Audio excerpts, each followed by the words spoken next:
Welcome, weary traveller, to a journey through the distant past. As you settle in for a night's repose, let us transport you to a time long ago, an age of kings and castles, of chivalry and cruelty. This is the medieval era, a world far removed from our own, yet one that has shaped the course of history in profound ways. Before we begin our tale, I invite you to pause for a moment and share in the comments where in the world you're listening from, and what time of day it is for you right now. It's a simple pleasure, but one that connects us across the miles and hours. If you enjoy these quiet excursions into the annals of history, be sure to subscribe so you never miss a bedtime story. Now, make yourself comfortable, dear listener. Dim the lights, fluff your pillow, and let your cares drift away as we embark on a journey to a distant time and place. Breathe deeply, and let the worries of the modern world fade into the mists of history.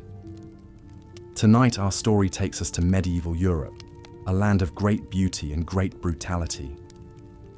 It was a time of soaring cathedrals and squalid hovels, of courtly love and cruel punishments. In this age, justice was swift and often merciless, with little regard for the rights of the accused.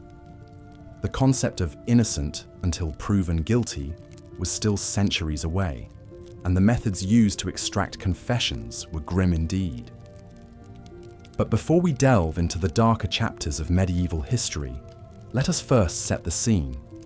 Imagine a world lit only by fire, where the flickering glow of torches and candles casts long shadows on stone walls. A world where the clang of swords and the thunder of hoofbeats are everyday sounds, where life is cheap and death is always close at hand.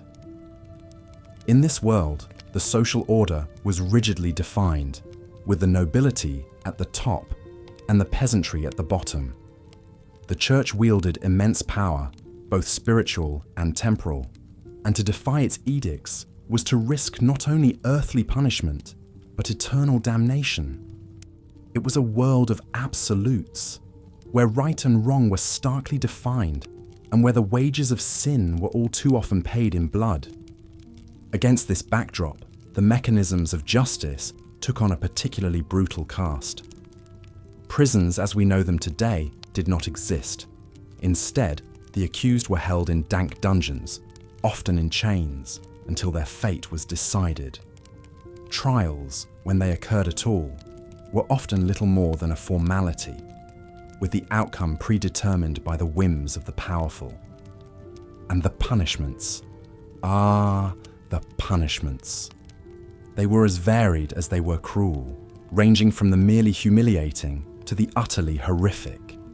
In the coming hours, we'll explore some of the most notorious methods of medieval discipline, from the stocks and pillory to the rack and the stake. But fear not, gentle listener. Ours is a journey of the mind, not the body. We'll walk through these dark chapters of history together, safe in the knowledge that they are long past. So let your mind drift back through the centuries, to a world very different from our own, a harsher world to be sure, but one that nonetheless shaped the contours of the present day. As we begin our first tale, imagine a bustling market square in a medieval town. The sun is high overhead, glinting off the weathered stones of the buildings that surround the square. Hawkers cry their wares, their voices mingling with the bleating of goats and the clucking of chickens. And there, in the center of the square, stands a grim wooden structure, the pillory. A man is locked into the device, his head and hands protruding through the holes in the rough-hewn boards. His face is beet red with humiliation and anger as a jeering crowd pelts him with rotten vegetables and dung. This is his punishment for petty theft, a few hours of public shame and degradation. The pillory and its cousin, the stocks, were a common sight in medieval towns and villages. They were used to punish a wide range of offences, from stealing and public drunkenness to more serious crimes like blasphemy and sedition. The goal was not only to inflict physical discomfort, but to expose the offender to the scorn and mockery of his neighbours. Imagine the hapless thief in our market square. his pride and dignity stripped away as he endures the taunts and insults of the crowd. The stench of the refuse thrown at him mingles with the sweat and grime of his unwashed body, and the summer sun beats down mercilessly on his unprotected face and neck. Yet, as uncomfortable as a few hours in the pillory might be, it was far from the worst fate that could befall a criminal in medieval times. Indeed, public humiliation was often seen as a lenient punishment, reserved for minor offences and first-time offenders. For those who ran afoul of the law more seriously or repeatedly, a harsher form of public shaming awaited: branding. In this brutal practice, a red-hot iron was used to sear a permanent mark into the flesh of the condemned, usually on the face, hand, or chest. The mark was a visible sign of the person's crimes, one that would follow them for the rest of their lives. Consider the tale of a young woman named Agnes, convicted of adultery in the 14th century England. As punishment for her sin, she was sentenced to be branded on the cheek with the letter A. The iron was heated until it glowed cherry red, then pressed firmly against her flesh, sizzling and smoking as it seared the mark into her skin. The pain must have been excruciating, but it was nothing compared to the shame and ostracism that Agnes would endure for the rest of her days. In a close-knit medieval community, such a visible mark of dishonour was a virtual death sentence, condemning her to a life of poverty and isolation. As the screams of the branded adulteress echo in your mind, let us leave the market square behind and venture deeper into the heart of medieval justice. Our next stop is a place of darkness and dread, where the cries of the condemned mingle with the creak of rusty hinges and the drip of water on stone. We are entering the dungeon, a staple of every medieval castle and keep. These subterranean chambers were more than just prisons. They were places of torment, where the unfortunate souls who had fallen foul of their betters were subjected to unspeakable agonies in the name of justice, or more often, vengeance. Picture a narrow winding staircase, descending deep beneath the earth. The air grows colder and damper with every step, until at last you emerge into a cavernous space lit only by the guttering flame of a single torch. The walls are damp and slimy with mould, and the floor is strewn with rotting straw and the bones of long-dead prisoners. And there, in the flickering half-light, you see them. The instruments of torture, arrayed like a hellish orchestra waiting to play a symphony of pain. There are racks and wheels, Iron Maidens and thumbscrews, each designed to inflict the maximum amount of suffering on the fragile human form. One of the most feared of these devices was the rack, a wooden frame equipped with rollers and ratchets that could stretch a person's body to the breaking point. Literally, the victim's wrists and ankles would be fastened to the rollers, and then the torturer would turn the handles, slowly and inexorably, pulling the limbs in opposite directions. Imagine the agony of feeling your joints pop and your muscles scream as your body is stretched beyond its limits. Imagine the sickening sound of tendons snapping and bones cracking under the relentless pressure. And imagine the chilling realization that your tormentors can keep going, ratcheting up the tension until your body is torn asunder. Such was the fate of countless unfortunate souls in the dungeons of medieval Europe. One such victim was a man named Thomas, arrested on suspicion of treason against his king. Thomas was a minor nobleman, accused of plotting to overthrow the monarch, a charge he vehemently denied. But his protestations of innocence fell on deaf ears. Thomas was dragged down to the castle dungeon, stripped of his finery and thrown roughly onto the rack. As the torturers turned the handles and his limbs began to stretch, Thomas screamed out his innocence, begging for mercy. But there was no mercy to be found in that dark and terrible place. The torturer kept turning, and Thomas's screams turned to shrieks of agony as his shoulders popped out of their sockets and his joints began to separate. In the end, he confessed to anything and everything his tormentors wanted to hear. desperate to end the unimaginable pain. Thomas's fate was sealed by his confession, extracted under the most brutal of circumstances. He was dragged from the rack, a broken and bloody ruin, and taken to the executioner's block, where his head was struck off with a single blow. His body was then quartered and displayed on the city walls as a warning to others who might dare to defy the king. As horrible as the rack was, it was far from the only instrument of torment in the medieval torturer's arsenal. Another particularly gruesome device was the strappado, a kind of reverse hanging that put an excruciating strain on the victim's arms and shoulders. In this torture, the victim's hands were tied behind their back, and then they were hoisted into the air by a rope attached to their wrists.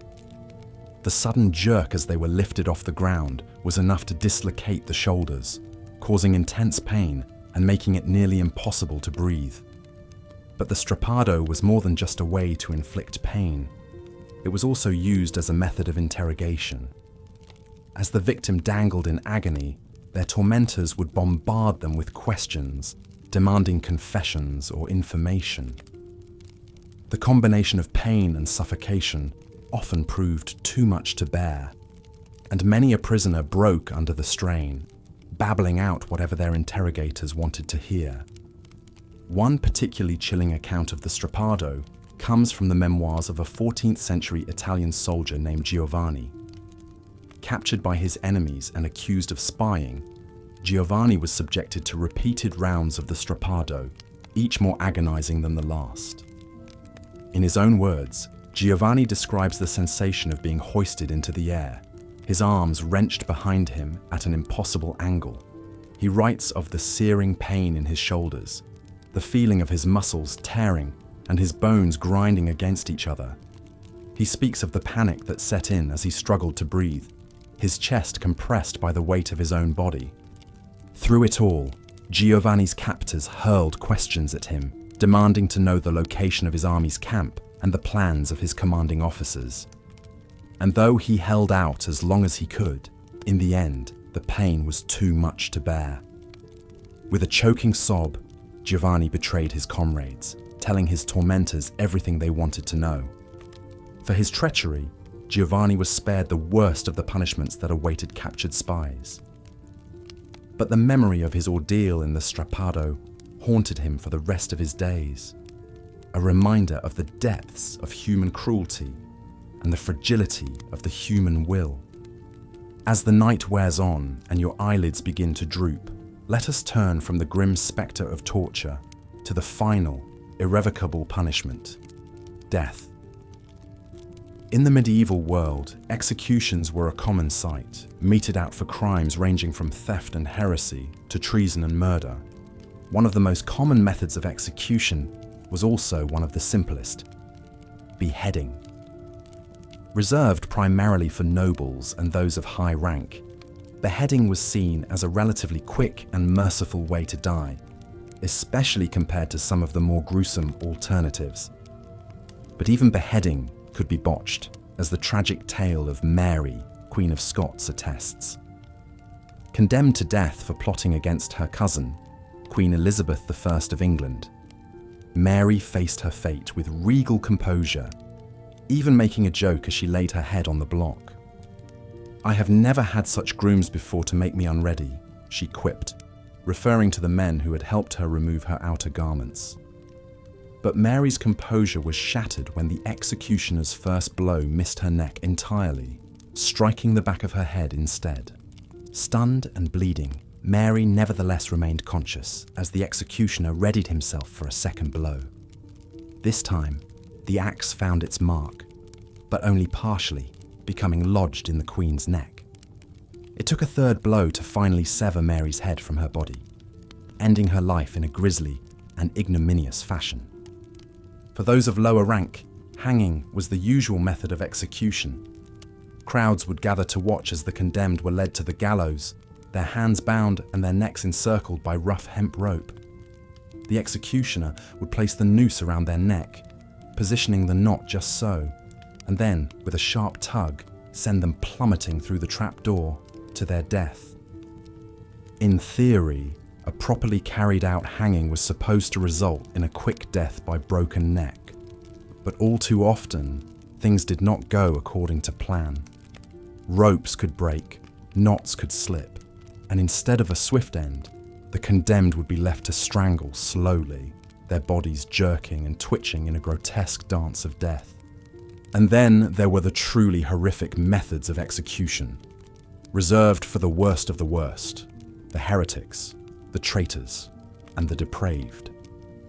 One such punishment was pressing, a slow and agonizing way to die that involved placing heavy stones on the victim's chest until they suffocated or their ribs collapsed. This was the fate of Margaret Clitheroe, a Catholic woman living in Elizabethan England, when practicing Catholicism was forbidden. Margaret was arrested for harboring Catholic priests in her home, a crime that carried the death penalty.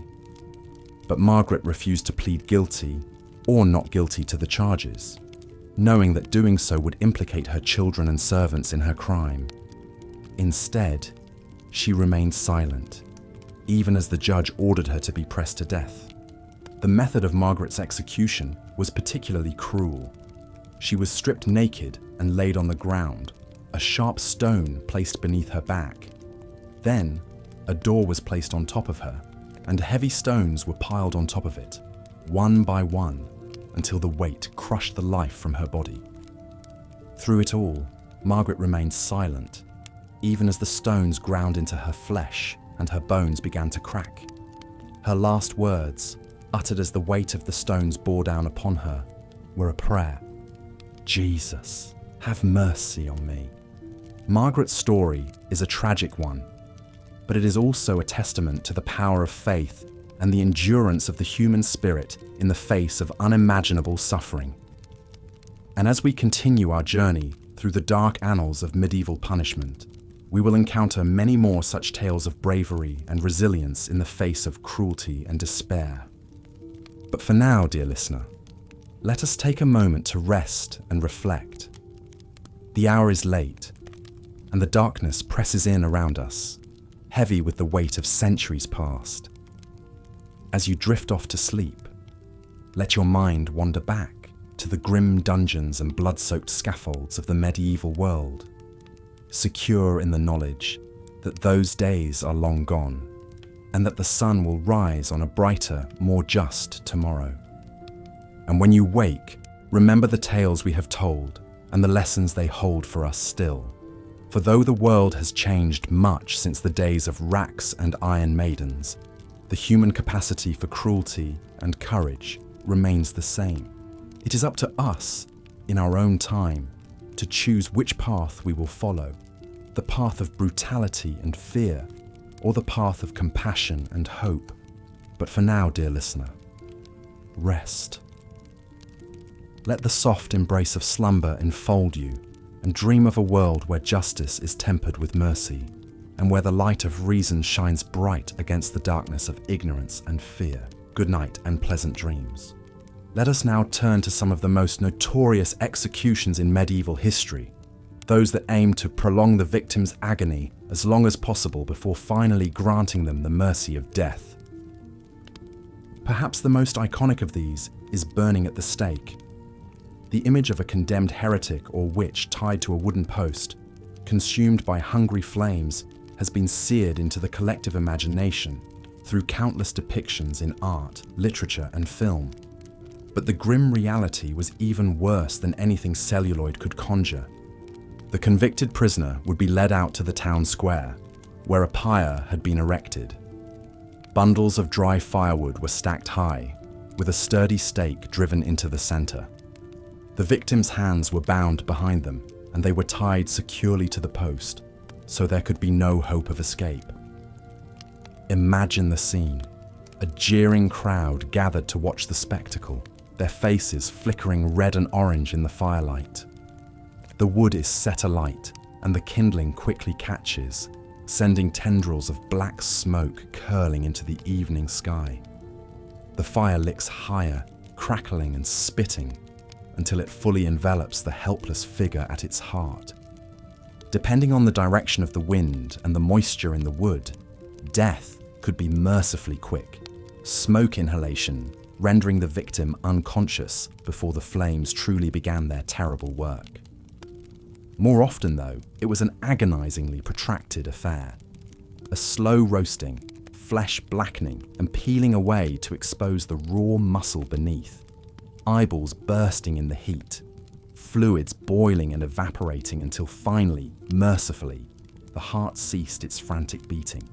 One cannot help but shudder to imagine the sheer horror and pain endured by the likes of Joan of Arc, the young French warrior woman burned for heresy in 1431, or the 20 Anabaptists executed at the stake in Salzburg in 1528. Even the most stoic prisoner could not help but scream as the hungry flames consumed them. And yet, as awful as death by burning was, it was not the most prolonged or inventive form of execution dreamt up by the cruel minds of the Middle Ages. That dubious honour may well belong to the breaking wheel. A thick wagon wheel would be repurposed into an instrument of unimaginable brutality. The condemned would be spread-eagled on the ground, limbs extended, and the heavy wooden wheel placed on top of them. Then, the executioner would methodically smash the victim's arms, legs, shoulders, and hips with a massive iron hammer, shattering the bones into splinters. This was no swift, clinical breaking. Each shattered joint would be carefully avoided to ensure the prisoner remained conscious throughout their ordeal. The aim was to utterly pulverize the limbs while keeping the vital organs intact, prolonging the agony for as long as possible. Once every bone had been systematically crushed to gravel, the mangled body would be woven through the spokes of the wheel and hoisted up on a tall pole, where it would remain on public display. Sometimes, the executioner would deliver a fatal coup de grace to the chest, the so-called blow of mercy. More often, though, the broken thing that had once been human would be left to the mercy of the elements and the carrion birds. By some accounts, it could take days for them to succumb to blood loss, shock, and dehydration under the burning sun. Imagine the sight of ragged crows perching on that shattered ribcage, picking at the jellied eyes and lolling tongue. One of the most detailed accounts we have of a medieval wheel execution comes from 1589.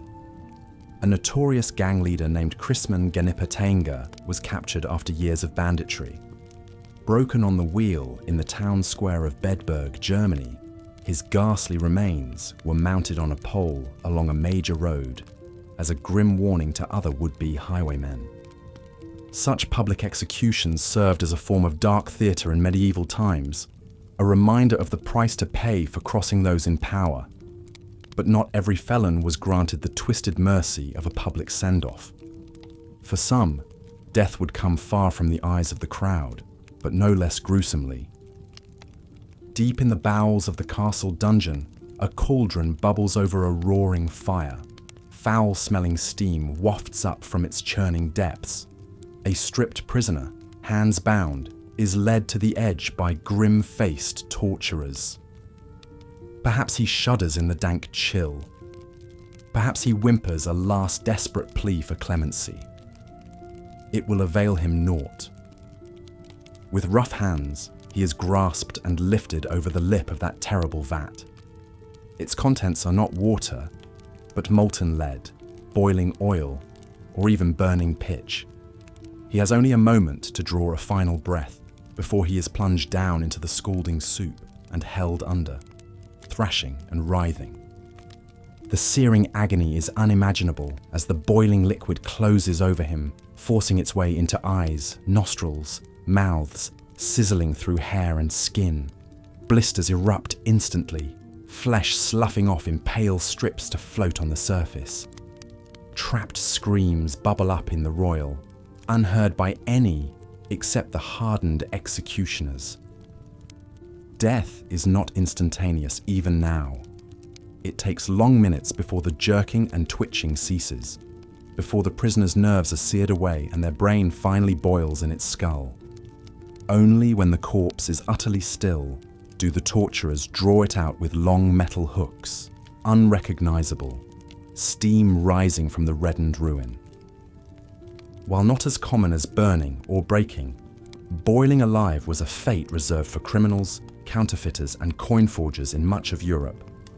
King Henry VIII introduced the practice to England in 1531, proclaiming it the penalty for murder by poison after a recent spate of suspicious aristocratic deaths.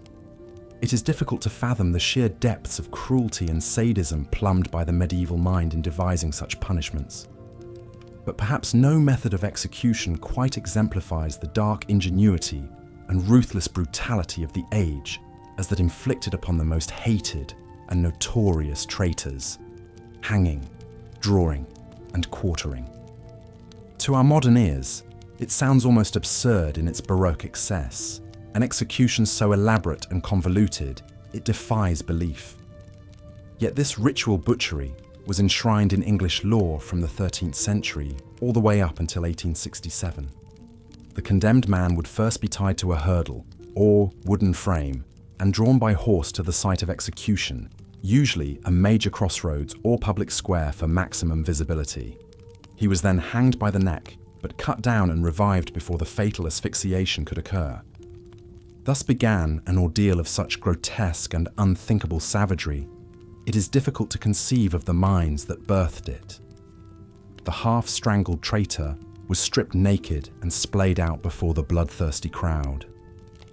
The executioner then took up a sharp blade and slit open his belly, reaching in to pull out yards of slippery intestine and steaming viscera. Contemporary accounts differ as to whether the entrails were then burned before the victim's fading eyes, or simply tossed into a waiting bucket. Some even claim the executioner was expected to take a bite of the prisoner's quivering heart, still hot from his breast. Though this may just be folk legend, the reality is scarcely less shocking. For even now, with guts unspooled in glistening ropes, the traitor still clung to the ragged edge of life. The final step was to hack the body into 4 pieces, literally to quarter it. Legs and arms were severed with axe or sword. Then the dripping remains were lifted high for all to see. The head and quarters would be mounted above the city gates, or sent to the 4 corners of the kingdom as a grim reminder of the king's power and reach. Picked clean by crows and withered by the elements, they might remain on display for months or even years afterwards. Can you imagine a death more cruel, more viscerally, intimately agonizing? Among the most famous to suffer this fate was William Wallace, the Scottish knight and leader of a rebellion against English rule, immortalized in the film Braveheart. Captured and convicted of treason in 1305, Wallace was stripped naked and dragged through the streets of London at the heels of a horse. He was then hanged, drawn and quartered, with his head dipped in tar and displayed on London Bridge, and his limbs sent to the 4 corners of the country as a warning against insurrection. While the depiction of his execution in Braveheart was mercifully brief, the real Wallace's ordeal likely stretched out for most of a day, every bit of it racked with unimaginable pain. That he was able to stoically endure such prolonged and inventive torment is astonishing. And yet, as we've seen, Wallace's grisly fate was not unique. Throughout the medieval period, untold numbers suffered similar agonies, whether in town squares at the hand of kings or in lonely dungeons under fell lords. The vicious ingenuity employed in these cruel and unusual punishments is chilling to contemplate. Perhaps it speaks to some dark recess of the human imagination, a morbid fascination with suffering and death that found its ultimate expression in these theatrically ghastly displays of power and brutality. How else to explain such a prodigious investment of effort and creativity in devising newer and more agonizing ways to bid farewell to life? And yet, from our vantage point across the centuries, there is something almost comically absurd about the medieval approach to execution, as if in their zeal to inflict the ultimate penalty, they lost sight of the essential fact of mortality, that all lives, whether taken swiftly or sadistically, end the same. The headsman's axe and the torturer's pincers alike deliver their victims to the same dark door. No degree of agony can alter that fundamental truth. In a sense, those who died quickly and cleanly under the sword or at the end of a rope were fortunate. Their suffering was brief, their ultimate fate no different than those who perished on the wheel or in the flames. And so we come to the end of our grim accounting of medieval cruelty. These barbaric practices may seem remote to us now, artifacts of a darker age when life was cheaper and power expressed itself through spectacle and savagery. Yet it behooves us to remember that the human capacity for cruelty and violence is far from extinct. The specific techniques may have changed, but the underlying impulses that animated the medieval torturer are still with us, in war zones and interrogation rooms and dark places where the strong prey upon the weak. If there is a lesson to be drawn from these blood-soaked pages of history, perhaps it is this: that we must be ever vigilant against our own worst impulses and work to build a society where such wanton cruelty is consigned to the past. A world where justice is tempered by mercy, and where we need not look over our shoulders in fear of the sword or the stake. It is a noble goal, if perhaps an elusive one. But as we drift off to sleep, let us dream of that better world and resolve to do our small part in making it a reality. Let the grim spectres of the breaking wheel and the boiling cauldron fade into the mists of history, and let us embrace a future where every life is cherished, and none need live in fear of such horrors. For even the most hardened medieval executioner was once a child who dreamed of a gentler world. Perhaps, in honouring that innocent yearning, we can finally lay the ghosts of their victims to rest and build a society worthy of their memory. A society where cruelty is the exception, not the rule, and where justice is tempered by wisdom and compassion. It's a beautiful thought to fall asleep to, isn't it? That as we slumber, the world turns slowly towards the light.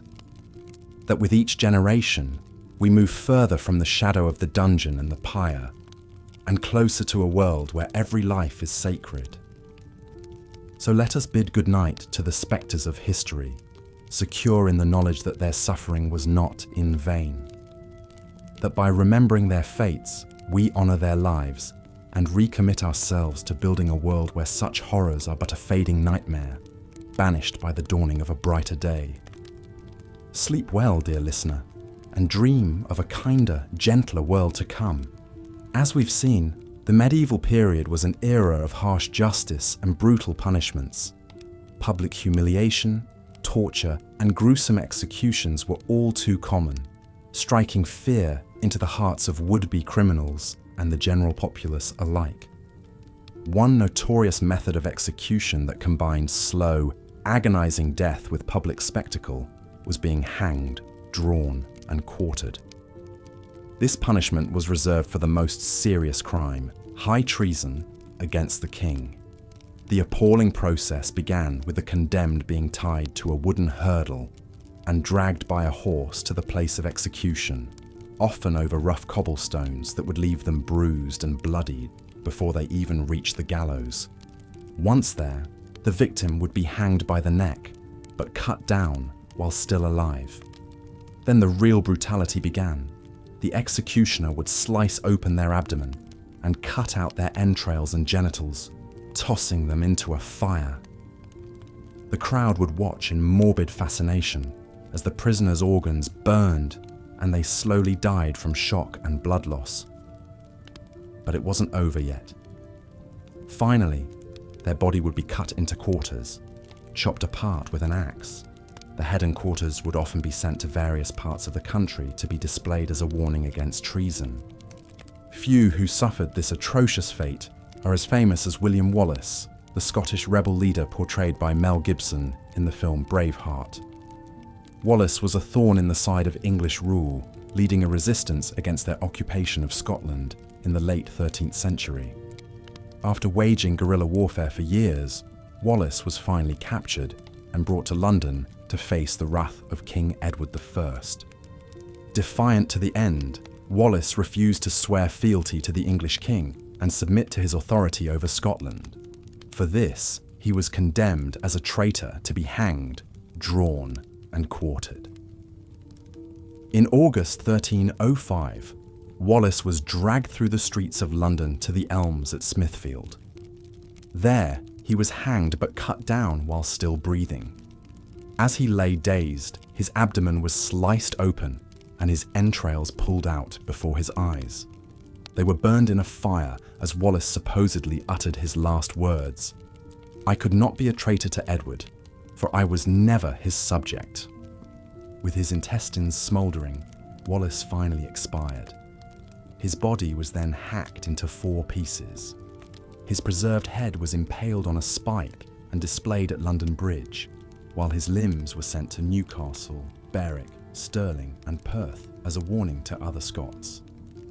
It was a horrific end for a man who had fought so fiercely for Scotland's independence. Wallace's gory execution may have made him a martyr, but it succeeded in snuffing out further Scottish rebellion for a time.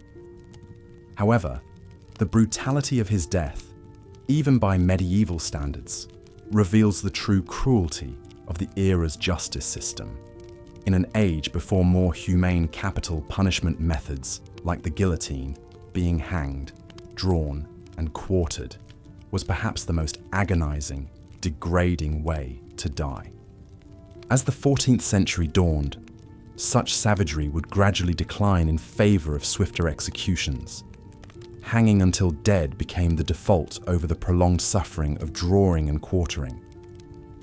This shift reflected a subtle change in attitudes, a recognition that a speedy death was punishment enough without the need for additional torment and mutilation. Nevertheless, the medieval period will always be remembered as a time of harsh, pitiless justice. Most punishments were designed not just to sentence the criminal, but to make a public example of them. Whether it was languishing in the stocks, screaming under torture, or being disemboweled before a bloodthirsty crowd, those who ran afoul of the law faced fates far worse than any modern prisoner. While the brutality of the Middle Ages may make us shudder today, it's important to understand the context of the time. Life was often nasty, brutish, and short for medieval commoners. Violence and death were omnipresent realities. The cruelty of the justice system reflected the harshness of society as a whole. In some ways, the grisliest punishments were a means of maintaining law and order in a chaotic, cutthroat world. Still, we can be grateful that justice has evolved to be more fair and humane over the centuries since medieval times. No longer do petty criminals risk having their hands chopped off or being boiled alive for their transgressions. The gallows and chopping block have been consigned to the history books in much of the world. Punishments today aim to be proportionate to the crime, not wildly excessive demonstrations of state power and cruelty. So while learning about the worst tortures and executions of the Middle Ages can be morbidly fascinating, it also reminds us of how far we've progressed. The next time you hear about a criminal getting a comparatively lenient sentence, remember that once upon a time, they might have been publicly eviscerated and torn limb from limb instead. Whatever other challenges the modern justice system faces, we can appreciate that it is a far cry from the merciless brutality of medieval times. As you drift off to sleep, take comfort in knowing that you live in a gentler age, where horrendous fates like being hanged, drawn, and quartered are confined to the history books and to dark bedtime tales like these. The ghastly spectres of the torturer and executioner have largely been laid to rest, and we can all sleep a little sounder for it. So rest well, and dream of a world that, for all its flaws, is kinder and more just than the distant past. Good night. As the blazing flames consumed her, the young maiden's agonized shrieks pierced the night air. Smoke stung the eyes of onlookers as it billowed into the starry sky. Though Joan of Arc's end was horrific, her legacy would long outlive the charred embers of the pyre. In the centuries that followed, she would be heralded as a French heroine and ultimately canonized as a saint. Her indomitable spirit could never be extinguished. The breaking wheel was another gruesome means of execution, reserved for the most despised criminals. The condemned would be stretched out upon a large wagon wheel, limbs spread and tied along the spokes. With slow, methodical swings, the executioner would shatter the victim's bones with a heavy iron cudgel. The awful crunching of pulverized limbs and anguished wails rent the air. After the dreadful deed was done, the mangled bodies were often left tied to the wheel and hoisted up on a tall pole, displayed as a grim warning to other would-be malefactors. Crows would peck at the flesh of these wretches as they expired in slow agony under the merciless sun. One can only imagine the baleful stares of their lifeless eyes, silently cautioning passers-by against the steep cost of wickedness. Among the most vicious of execution methods was being boiled alive. The accused, frequently coin forgers or poisoners, would be submerged in a great cauldron of scalding water, oil, or even molten lead in some cases. As one might expect, the shrieks of these ill-fated souls were said to be almost unbearable to witness. In 1542, Margaret Davy, a servant in England, met such a macabre demise. She was convicted of fatally poisoning a man named John Burrell, her master. For this treacherous act, the sentence was to be boiled to death at Smithfield. As she thrashed and howled in the bubbling vat, the ghastly scene must have seared itself into the memories of all who watched. Her blistered skin sloughed away in gruesome strips as the life ebbed mercifully from her broiled body. Arguably, the most atrocious and demeaning of all execution methods was hanging, drawing, and quartering. This unholy trinity of capital punishment was reserved for the high crime of treason against the crown. The process was essentially a prolonged ritual of butchery designed to inflict the maximum amount of suffering and shame. The accused traitor would first be hauled to the gallows by a hurdle or wooden panel, often upside down, as jeering crowds pelted them with rotten fruit and manure. A noose would then be tightened around their neck, but not so much as to mercifully break it. They'd be hoisted up to slowly strangle, but cut down before sweet death could claim them. What followed next was a veritable abattoir of horrors. The condemned would be disemboweled alive, their entrails yanked out and tossed into a fire. The executioner would then hack the body into 4 pieces with an axe. Often, the head would be dipped in tar to preserve it, then mounted on a spike as a warning to other potential traitors. The remaining severed quarters of flesh might be sent to the far corners of the kingdom as a grisly display of the sovereign's wrath. Perhaps the most famous recipient of this brutal punishment was Scottish knight William Wallace. Braveheart, as he was known, led a bloody rebellion against English rule in the late 13th century. After his capture, Wallace was condemned to be hanged, drawn, and quartered for high treason against King Edward I. According to contemporary accounts, Wallace was dragged naked by a horse to the Elms at Smithfield. There, he was hanged, but cut loose while still alive. His genitals were cut off and burned before his eyes. His belly was then sliced open and his intestines and heart torn out. As a final indignity, Wallace's decapitated head was set on London Bridge, while his limbs were displayed in Newcastle, Berwick, Stirling, and Perth as a dire warning to other would-be agitators. Though his mortal form was desecrated, William Wallace's fierce Scottish pride has lived on for generations. From flaming pyres to bubbling cauldrons, medieval executions were a theatre of cruelty. These harrowing punishments to our modern sensibilities showcase the savagery of that era's justice system. And yet, for centuries, the meting out of such vicious sentences was a widely accepted facet of civilized society. Rulers used these ghastly public spectacles to assert their power, to deter crime, and to quell dissent among their subjects. We've come a long way since those dark days, when a merciful end was not a right, but an expensive privilege. Today, the notion of death by torture, of having one's limbs pulverized and entrails ripped out before a cheering crowd, seems not just macabre, but unthinkable. How fortunate are we to live in more enlightened times, when human dignity is an inalienable truth and justice, though still imperfect, strives for impartiality and clemency. And yet, as we drift off to sleep, perhaps we might spare a thought for those poor wretches of yesteryear, the broken, the burned, the boiled, and the butchered. Though their suffering was immense, they were no less human than we who slumber peacefully in the here and now. In our dreams, let us grant them the mercy and grace that their own era so cruelly denied them. Let us remember always the hard-won humanity we now cherish, and the barbarism we've blessedly left behind. Good night, dear listener, and may your dreams be gentle and just.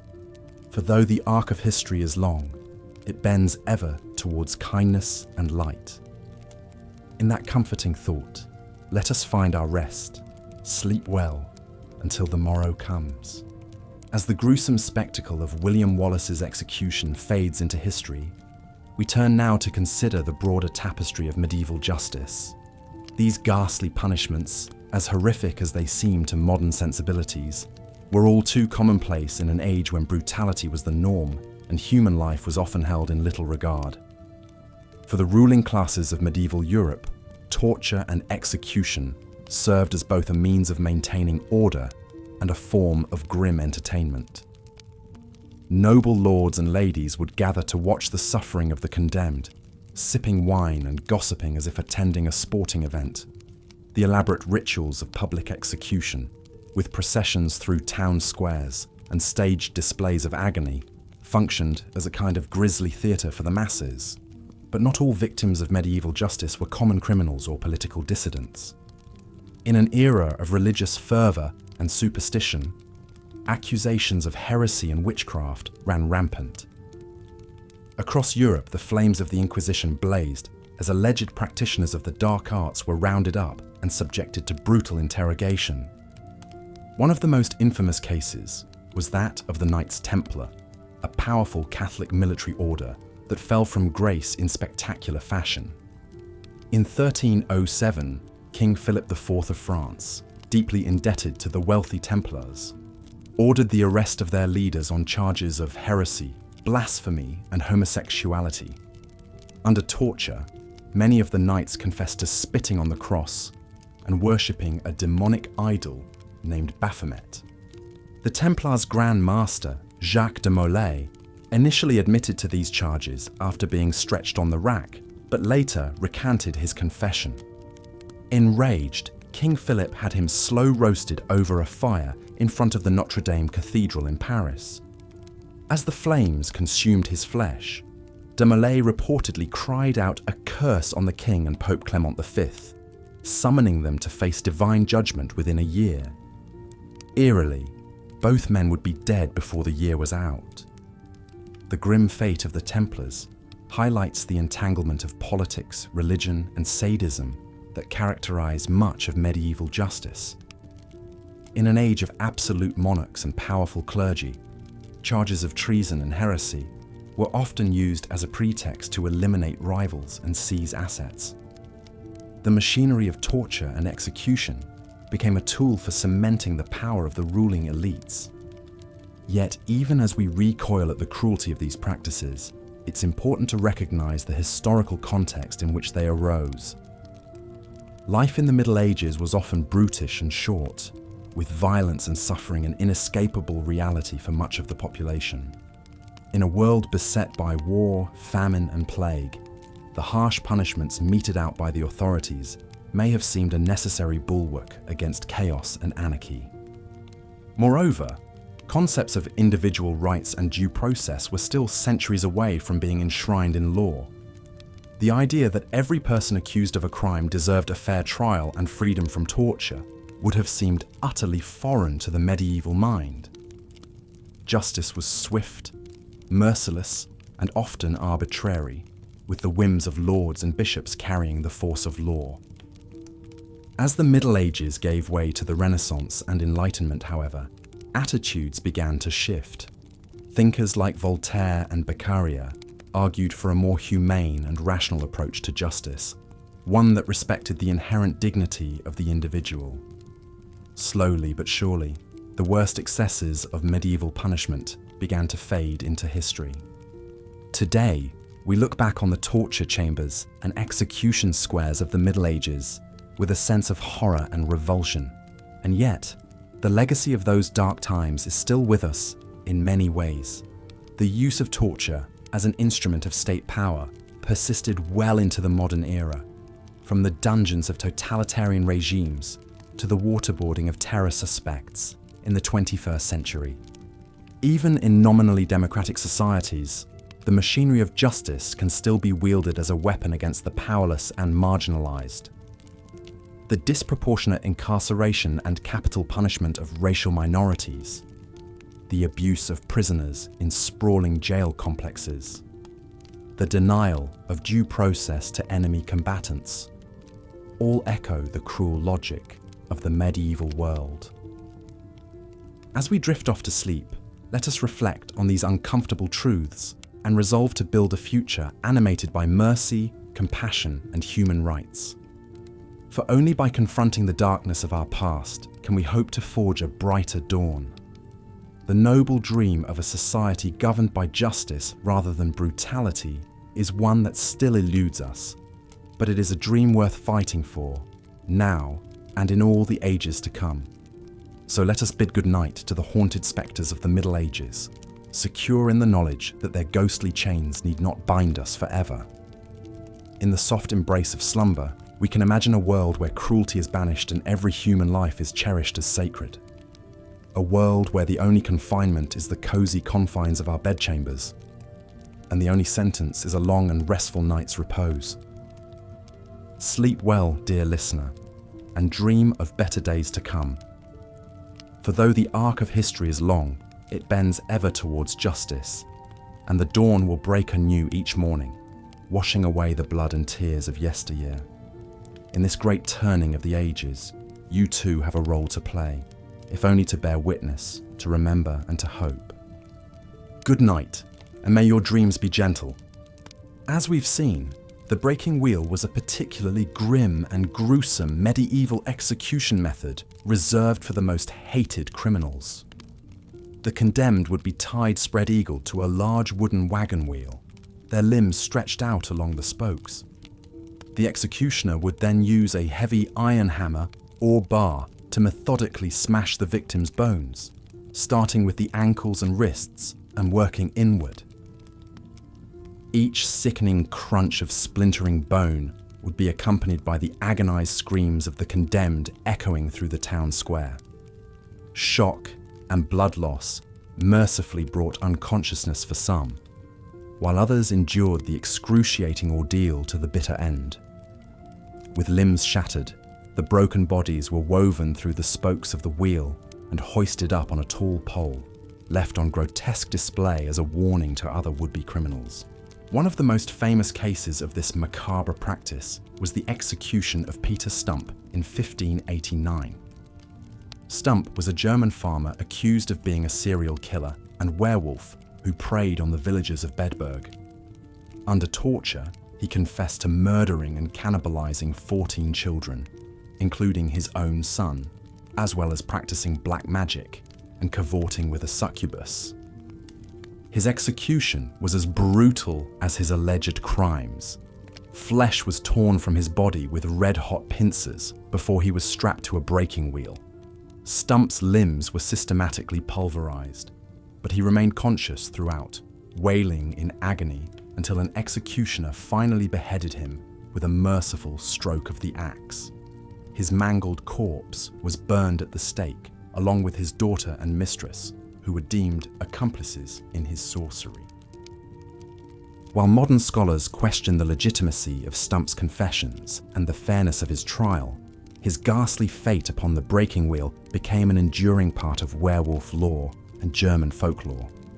His grisly demise stood as a vivid example of the cruel ingenuity of medieval executions. But even the breaking wheel paled in comparison to perhaps the most viscerally horrific execution method of the Middle Ages: boiling alive. The condemned was immersed in a large cauldron of water, oil, tar, or even molten lead, and slowly cooked to death over an open fire. The liquid would gradually scald and blister the skin, sloughing it from the flesh as the victim writhed and shrieked, the gruesome stench of boiling human fat filling the air. As with being burned at the stake, the torturous execution could drag on for an agonizingly long time, depending on the temperature of the liquid and how high above it the victim was suspended. Some perished quickly from shock, while others lingered in unspeakable suffering for up to 2 hours before finally succumbing. In England, boiling to death was a rare but recorded punishment for poisoners and counterfeiters from the 12th through 16th centuries. One of the earliest documented cases was from 1222, when a man was boiled alive for poisoning a well during the reign of King Henry III. A cook, convicted of poisoning the household of the Bishop of Rochester, met the same grisly fate by boiling in 1532. Perhaps the most infamous case was that of Richard Roos, the cook for the household of the Bishop of Rochester. In 1532, Roos was convicted of high treason for attempting to poison the bishop and his guests by adding a white powdery substance to a pot of porridge. Although his motive was unclear and the poison may have been accidental, one of the bishop's servants died and others fell violently ill. By the standards of the time, his crime of treasonous poisoning warranted extraordinary punishment. Rose was sentenced to be boiled to death without benefit of clergy. Chronicles describe how he was stripped naked, suspended by his waist with ropes over a scalding cauldron, and slowly lowered in. His agonized screams filled the air, skin sloughing off in gruesome sheets, until he finally expired in the bubbling stew of his own making. The public spectacle of Rose boiled alive was said to have drawn a large, ghoulishly enthusiastic crowd to Smithfield that day.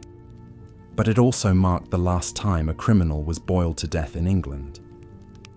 The cruel practice was abolished by King Henry VIII later that same year in 1532. Stewing in boiling liquid was a longer and arguably even more agonizing way to die than burning at the stake. The victim would linger in searing, blistering torment, skin peeling away, for up to 2 hours before finally succumbing to shock or their organs fatally rupturing.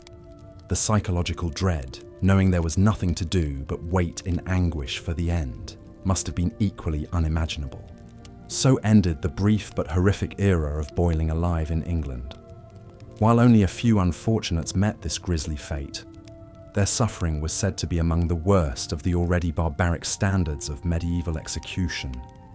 The terrifying spectre of the boiling cauldron joined the likes of the breaking wheel and the stake in the annals of history's most dreadful punishments. But perhaps the grimmest and most ignominious execution of all was saved for the worst crime a medieval citizen could commit: high treason against the crown. The disloyalty and betrayal of treason warranted a special kind of comeuppance, a soul-destroyingly brutal and humiliating death known as hanging, drawing, and quartering. The gory practice first arose in the 13th century England as a way to literally and figuratively unmake a traitor. The public spectacle began with the accused being tied to a wooden hurdle and drawn through the streets by a horse to the place of execution, usually a central square. Jeering crowds would throw rotten vegetables and stones at the condemned, adding shame to their torment. Once at the scaffold, the prisoner would be hanged by the neck, but cut down before death, merely to induce strangulation and near unconsciousness. Then the real cruelty began. Executioners would slice open the victim's abdomen and cut out his intestines and genitals, tossing them into a fire. The agony of disemboweling would shock many back to consciousness to witness their own innards burning. Finally, the head was chopped off and the body hacked into 4 pieces, dividing the traitorous person as they had sought to divide the kingdom. The severed head would be dipped in tar, and displayed on London Bridge or another prominent gate, a gruesome reminder of the king's wrath, while the quartered body parts were sent to the far corners of the realm as a similar warning to others. Hundreds of victims of England's medieval political intrigues suffered hanging, drawing, and quartering, though perhaps none as famously as the Scottish knight William Wallace in 1305. Wallace was a leader of the Scottish resistance against English occupation, popularised by the film Braveheart. Captured after a fierce fight, he was condemned to a traitor's execution in London. After being dragged behind horses to the gallows, Wallace was hanged by the neck, but cut down while still alive. Accounts vary on the exact order of mutilations that followed. Some say he was castrated, then disemboweled, then beheaded. Others report his stomach was sliced open first, so he could watch his own entrails burn before his genitals were cut off, and his heart was ripped out. Regardless, all agree it was obscenely gory and brutal, even by the cruel standards of the time. What remained of Wallace's corpse was then hacked into pieces. His tarred head was set on London Bridge, while his limbs were displayed in Newcastle, Berwick, Stirling, and Perth as a warning to other Scots who would oppose English rule. The drawing and quartering of William Wallace stood as a high-profile example of the political barbarism of the medieval era, when the state sought not only to execute traitors, but to destroy them utterly through humiliation, mutilation, and dispersal. Many others met the same grisly fate over the centuries, though perhaps none as famously. While hanging, drawing, and quartering was nominally abolished in England in 1870, it had largely fallen out of practice long before then, with the last sentence being carried out in 1782. The condemned man was allowed to hang until dead before being posthumously cut down and beheaded, a small mercy. By the 19th century, such political violence came to be seen as distasteful and uncivilized, with the state apparatus of justice evolving to favor swifter, simpler, less grotesque forms of capital punishment. Thus concluded the long and grim history of England's worst execution method, hanging, drawing, and quartering. For centuries, it stood as the ultimate doom for traitors, a spectacle of suffering meant to punish not only the body, but the soul, to terrify the living and desecrate the dead. Like the breaking wheel, boiling alive, and other notorious tortures of the medieval era, it has passed into the darker corners of history, an echo of a crueler time when horrific pain and humiliation were the price of betraying one's king. As we've journeyed through some of the worst tortures and punishments of the Middle Ages, a central theme emerges: the use of spectacular public violence to enforce social and political control. Brutal executions were not just about punishing the individual condemned, but about sending a message to the masses. Gruesome displays of the consequences of crime aimed to shock and scare people into obedience to the state, church, and monarch. But the extreme cruelty also reflected the precariousness of those medieval power structures. In an age of widespread poverty, inequality, and discontent, authorities lived in fear of rebellion and dissent from the populace. They knew that there were always vastly more commoners than elites, and the people could rise up if pushed too far. Grisly executions were a way to perform dominance and cow the citizenry into cowed compliance. The psychology of the crowd at public executions was a strange and complex thing. Though many likely watched with genuine horror, others derived a kind of grim satisfaction or even entertainment from the proceedings. Public mutilation and killing offered a brief catharsis and spectacle in lives that were otherwise short, hard, and dreary. The community came together to collectively purge a transgressor, scapegoat an evil, and vicariously experience some of the primal human fascinations with violence and death. Public executions also appealed to the inveterate human desire to feel morally superior. By literally placing a condemned criminal physically below them on the scaffold, the masses could reassure themselves that they were righteous and worthy in comparison, even as they took a guilty, voyeuristic thrill in the gruesome show. It was a way to make sense of a harsh world and find some symbolic justice in the punishment of others. But not all executions were primarily about justice, as in the case of many accused heretics and religious minorities. The gruesome killing of Jews, Muslims, and accused witches was more about enforcing social conformity and purity than punishing any actual crime. Prejudice and paranoia fueled witch hunts and pogroms, with torture-induced confessions justifying horrific ends. The visceral suffering of burning was a physical manifestation of the eternal hellfire that supposedly awaited the souls of those who strayed from the one true faith. Yet for all their brutality, public punishments could also elicit some sympathy for the condemned. Watching a person endure extreme agony had a way of humanizing even the lowliest criminal. Some particularly prolonged executions, like the botched burning of a penitent woman, or the stoic resignation of a beloved community healer accused of witchcraft, could prompt a disturbing mix of grim satisfaction and uneasy pity in observers. It was this unsettling sense of complicity and shame that gradually eroded public appetite for the worst medieval execution methods. The Enlightenment brought new ideas about the state's right to torture and kill citizens. Reformers argued that if the people were the ultimate source of the government's authority, the justice system should reflect the people's evolving sense of decency and humanity. It came to be seen as hypocritical for the state to punish murder with even grosser, premeditated murder. Ritual mutilation and execution moved behind the walls of prisons, becoming more sanitized and bureaucratized. The public spectacle shifted from the criminal's destroyed body to the solemn dignity of the legal process itself. Modern executions like lethal injection minimize physical suffering and disorder, hiding the messier biological realities of death. This allows the state to kill while maintaining a stance of moral rationality and decorum.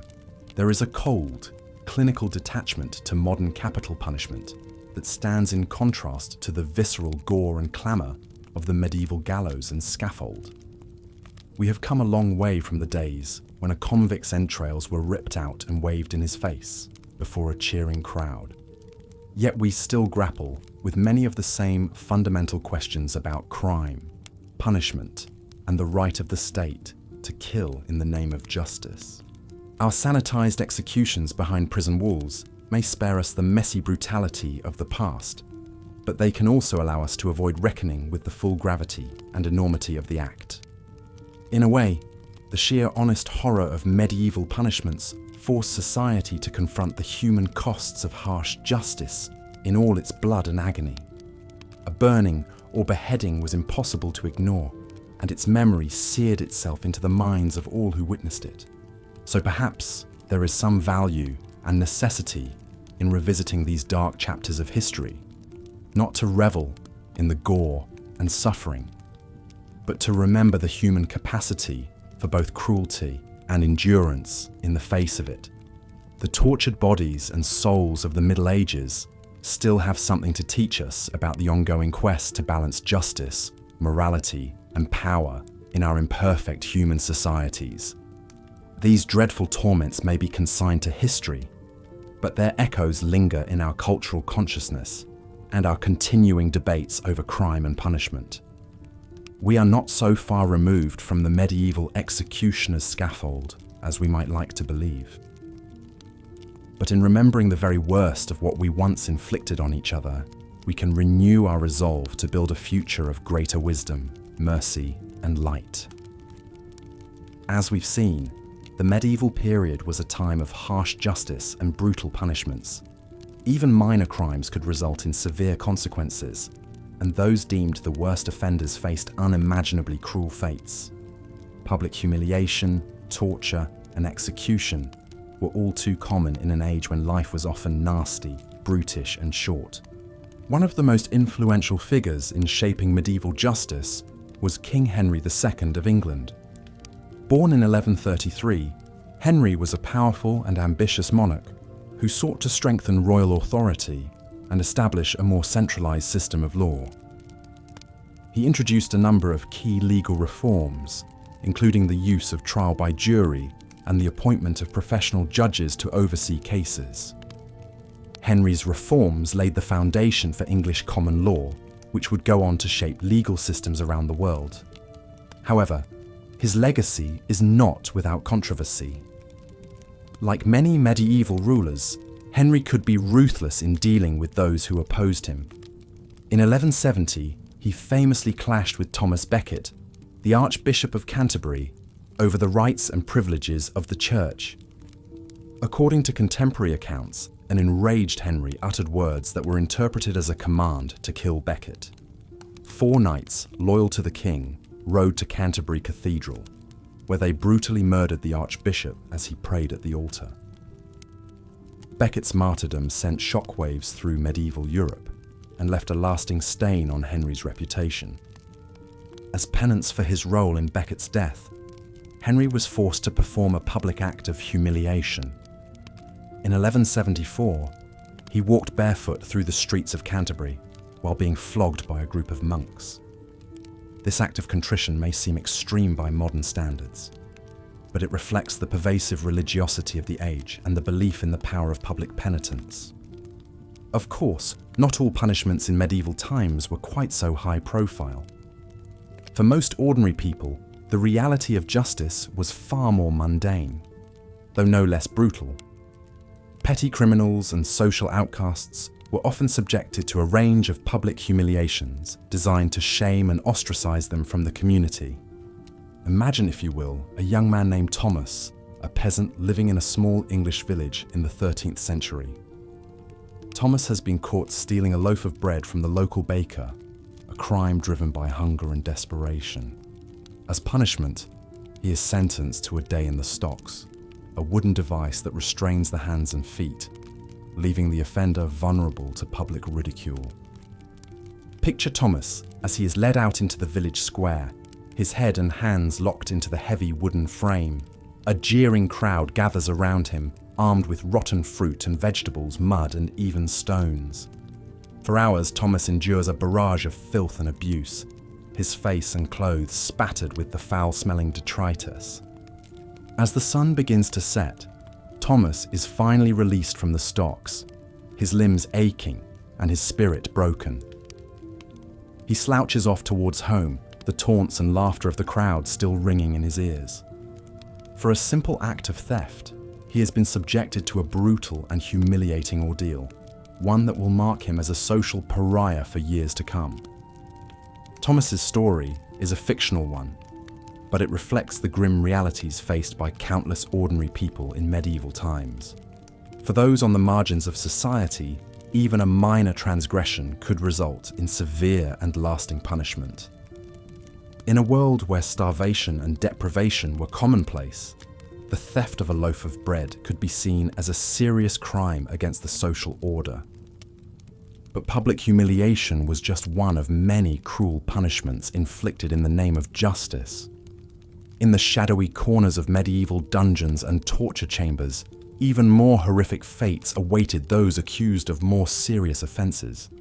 How horrific some of those punishments must have been to endure, or even to witness as a spectator in the jeering crowds.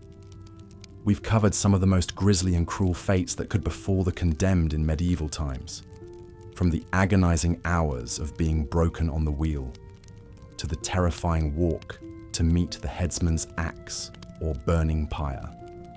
But as brutal as these high-profile execution methods were, we shouldn't overlook the prolonged suffering inflicted by more minor punishments as well.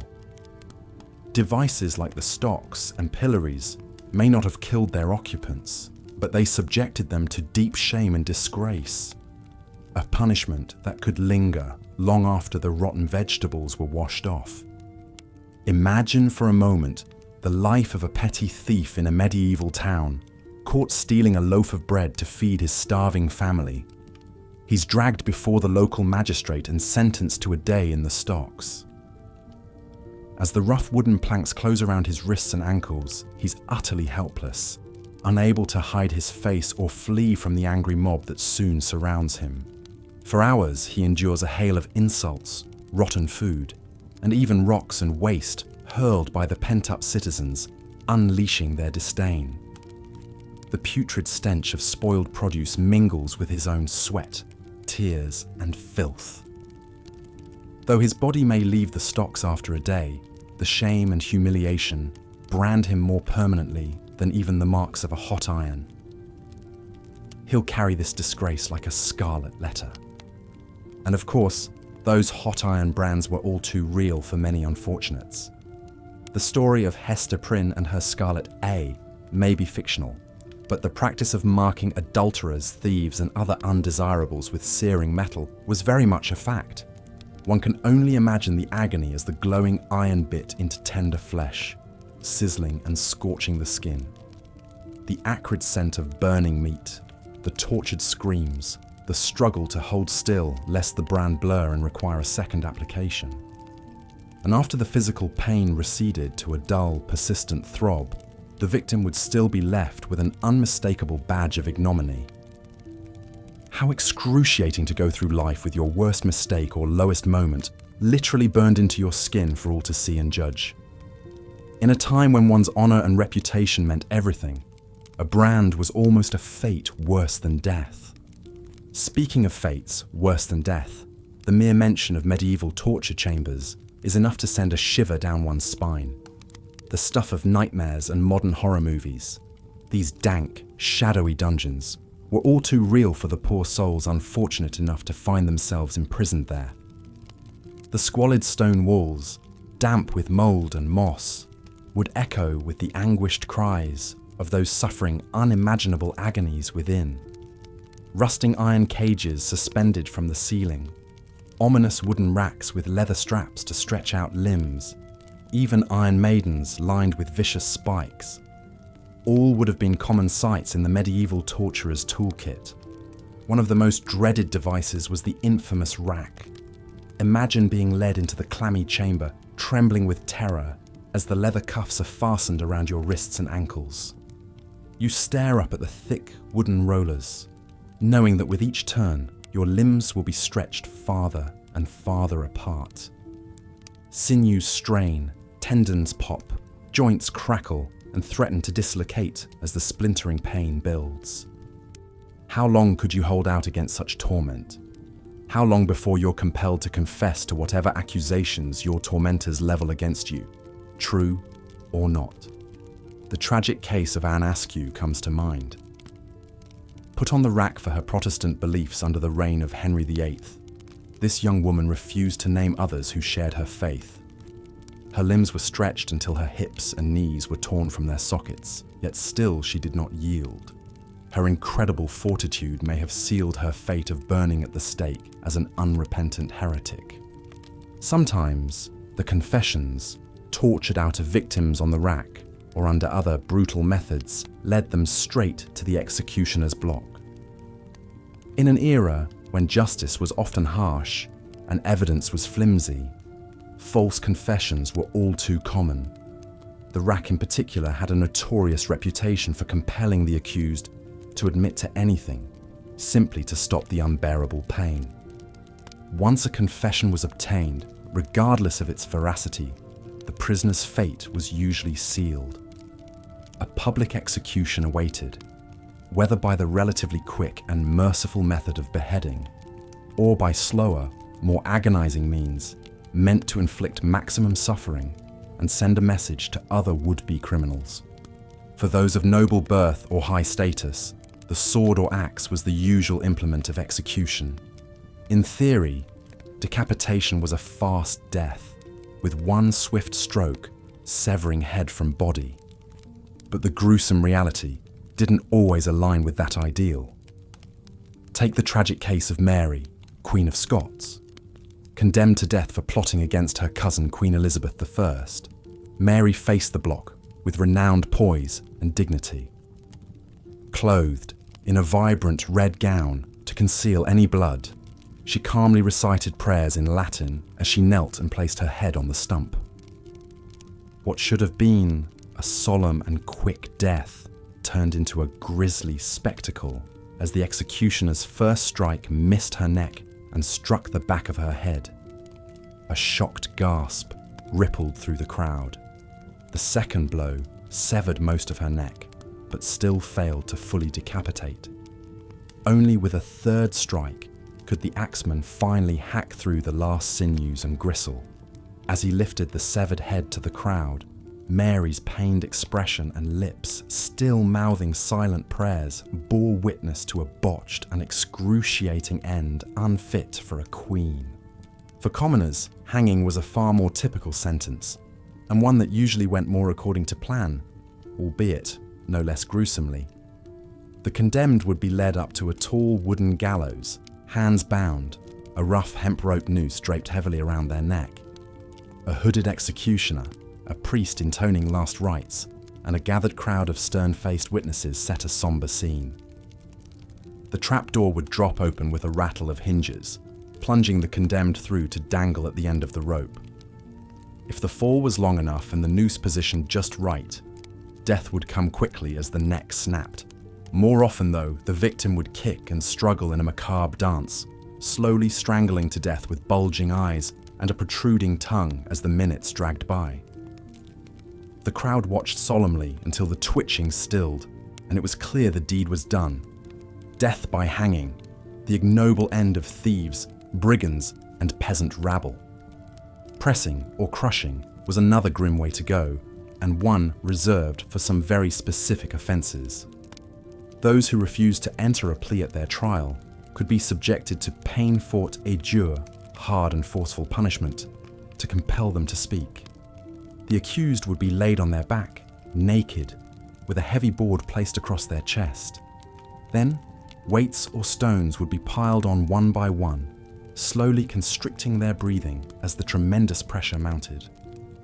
The ordeal could last for hours or even days, as more and more weight compressed the chest and vital organs. Shallow, laboured breaths would grow further and further apart. Ribs would splinter and crack. Lungs collapse, and the heart strain to beat under the crushing load. Eventually, the poor soul would either gasp out a plea or expire from the slow agony of suffocation. One of the most famous cases of pressing was that of Margaret Clitheroe, put to death in this excruciating manner in 1586.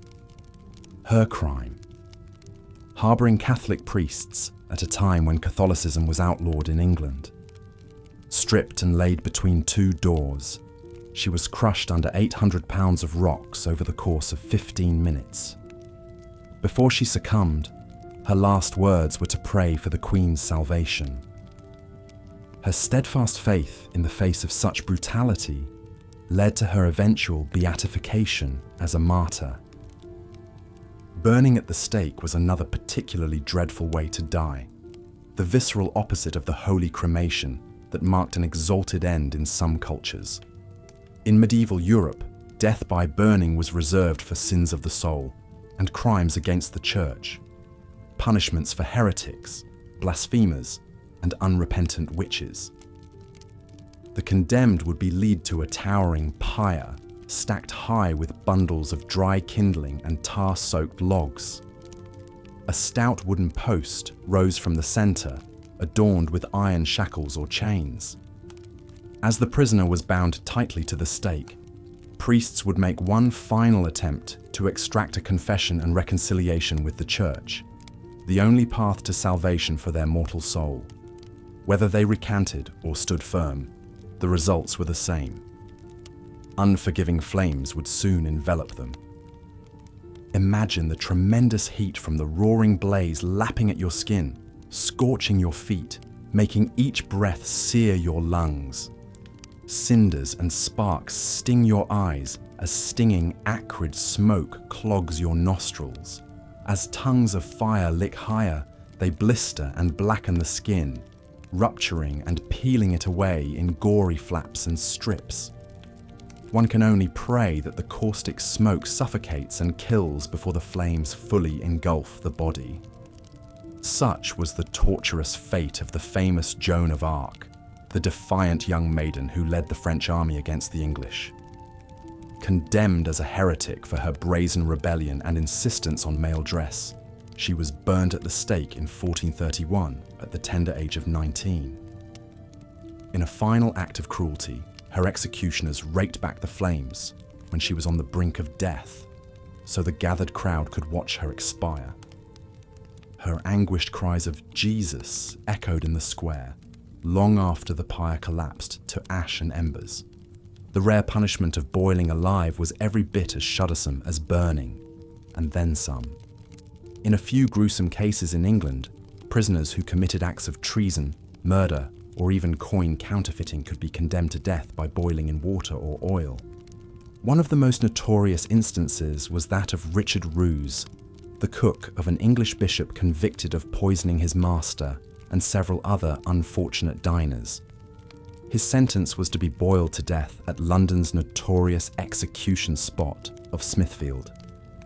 In 1532, a great cauldron was erected and filled with water.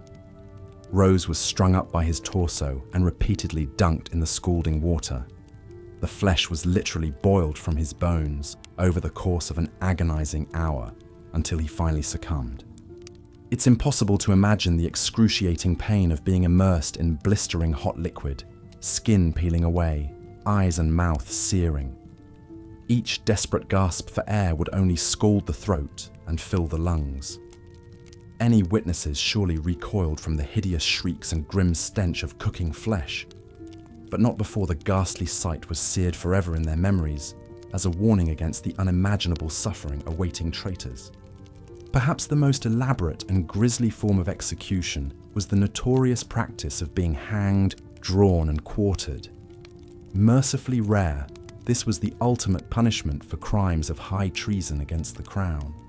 The condemned man, usually a rebel or conspirator against the king, would first be dragged to the gallows on a slatted wooden hurdle, pulled by a horse. Already brutalized and bloodied by the rough journey, he would then be hanged by the neck, but cut down while still alive. What followed next was a gruesome butchering and dismemberment that shocked even the most hardened executioners and onlookers. As the prisoner lay dazed and struggling on the blood-slick platform, the executioner would take his knife and slice open his abdomen with practiced cuts. Reaching inside the gaping cavity, he would pull out fistfuls of slippery, steaming entrails and toss them into a waiting cauldron. The man's screams of agony rent the air, soon turning to guttural gurgles as he choked on his own blood. But the ordeal was far from over. With the victim in shock and mercifully unconscious, the executioner would hack off his head with an axe and hold it aloft for the cheering crowd. Then, the arms and legs were severed as well, leaving a mutilated and unrecognizable torso behind.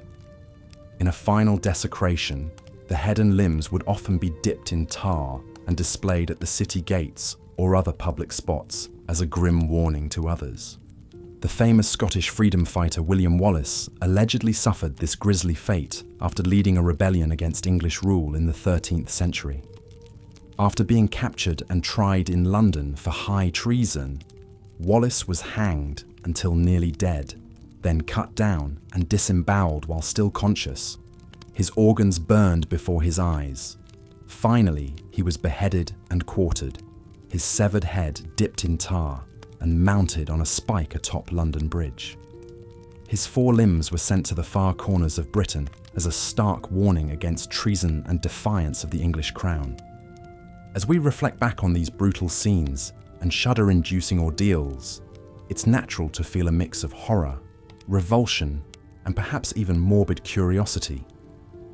The dark chapters of history hold a grim fascination, even as they repel us with their cruelty. It's hard to fathom the depths of suffering that our fellow humans have inflicted on one another, in the name of justice, religion, or social order. But we must remember that these stomach-churning punishments, as horrific as they seem to our modern sensibilities, were very much a product of their time. In an era when life was often nasty, brutish, and short, when superstition held sway and the average person lived in grinding poverty and backbreaking labor, justice was equally harsh and unforgiving. The methods of torture and execution we've described were seen as a necessary means of maintaining law and order, of deterring crime and punishing those who dared to transgress against God or king. They were a visceral reminder of the immense power wielded by the state and the church, and the terrible consequences of defying that power. It's also worth noting that many of these gruesome practices persisted well beyond the medieval era. While the Middle Ages are often portrayed as a particularly barbaric and backwards time, the truth is that torture, mutilation, and grisly executions continued into the early modern period of the 1500s to 1800s. The rack, for instance, was still in use during the Tudor era in England, employed to extract confessions from religious and political prisoners. Burning at the stake reached a peak during the Protestant Reformation, when both Catholic and Protestant authorities used it to punish heretics on both sides. And hanging, drawing, and quartering remained on the books as a punishment for treason in England until the early 1800s, although it was used more sparingly by then. So as much as we might like to relegate these horrors to a distant, unenlightened past, the fact is that they were very much a part of the fabric of European society for centuries. Only gradually, with the spread of Enlightenment ideals of reason, justice, and human rights in the 1700s and 1800s, did these grim rituals of death and suffering begin to fade into history. Today, we look back on the savageries of the past with a mix of fascinated horror and solemn reverence for those who suffered unimaginable agonies.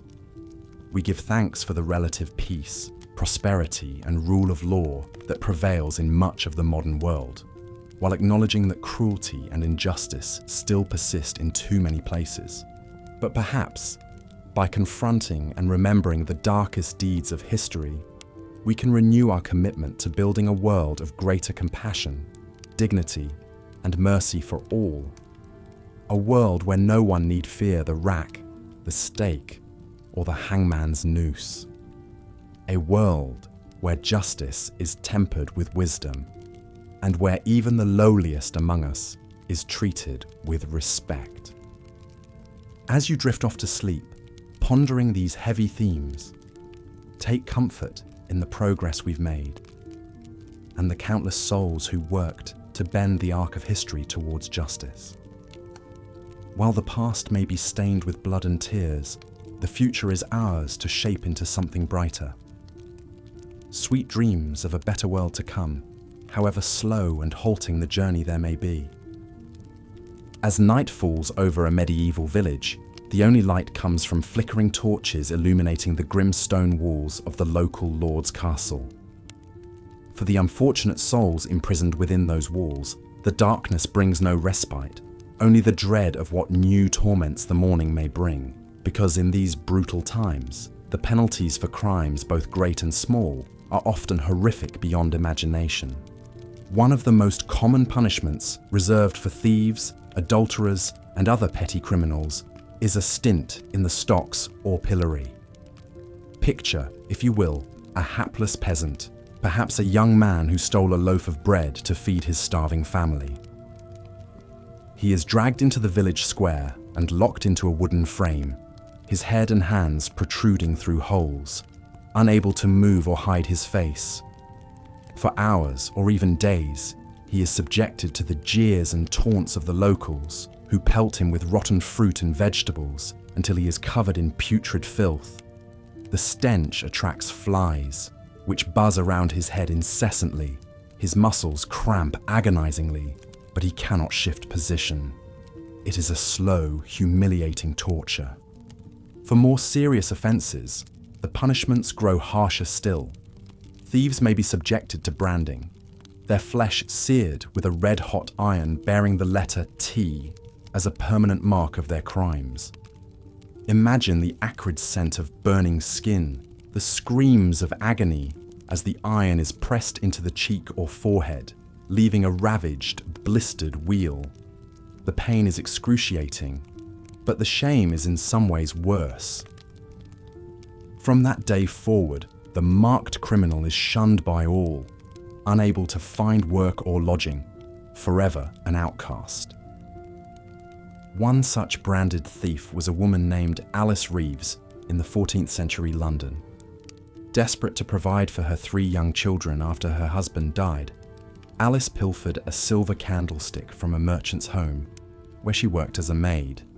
She was caught trying to pawn the item.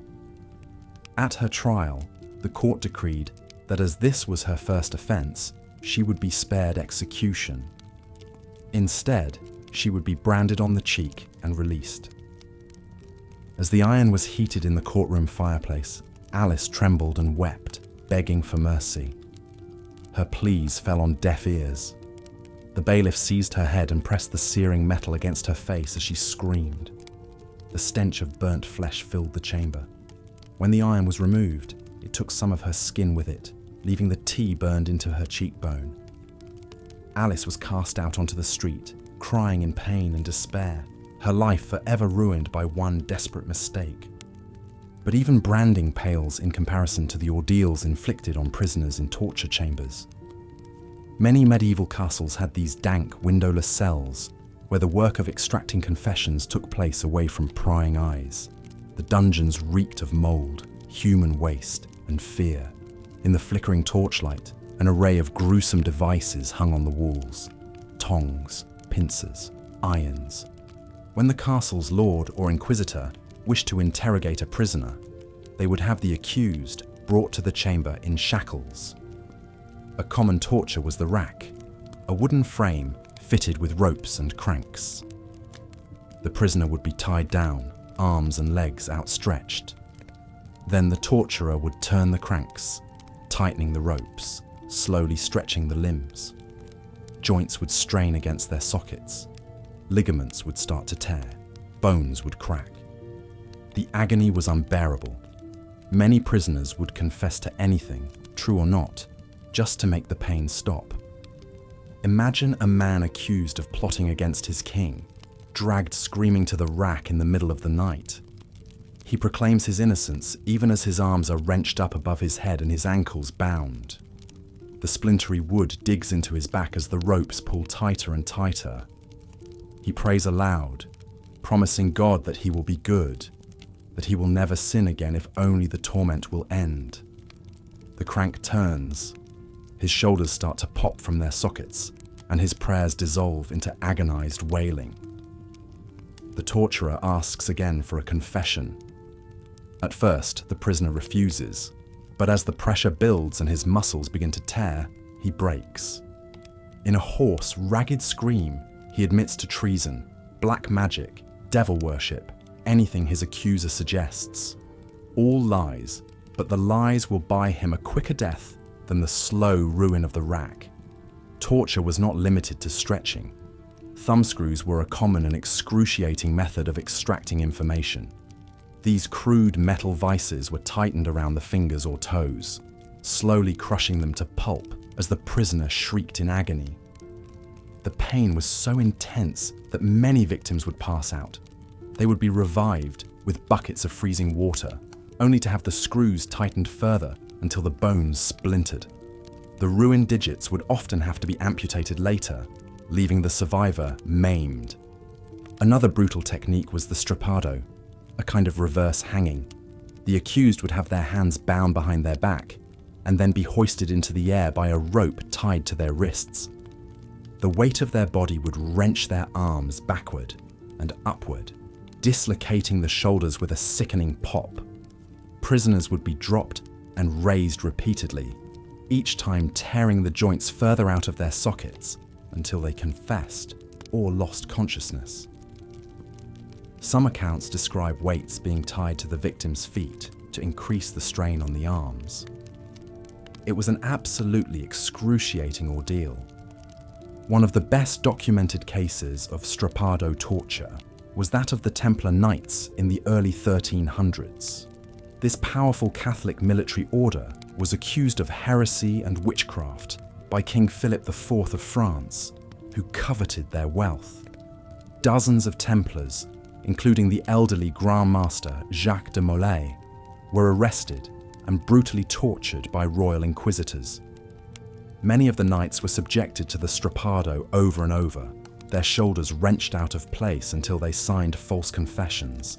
Some had their feet held over flames to increase their agony. Under such duress, it's no wonder these battle-hardened warriors broke and admitted to all manner of blasphemy and depravity.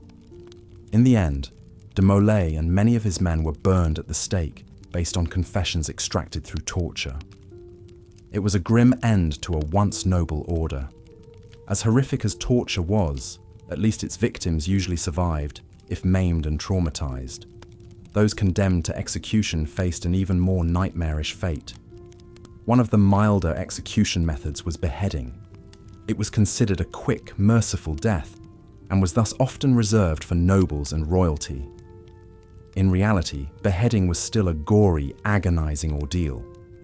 Contrary to popular belief, the severed head does not die instantly.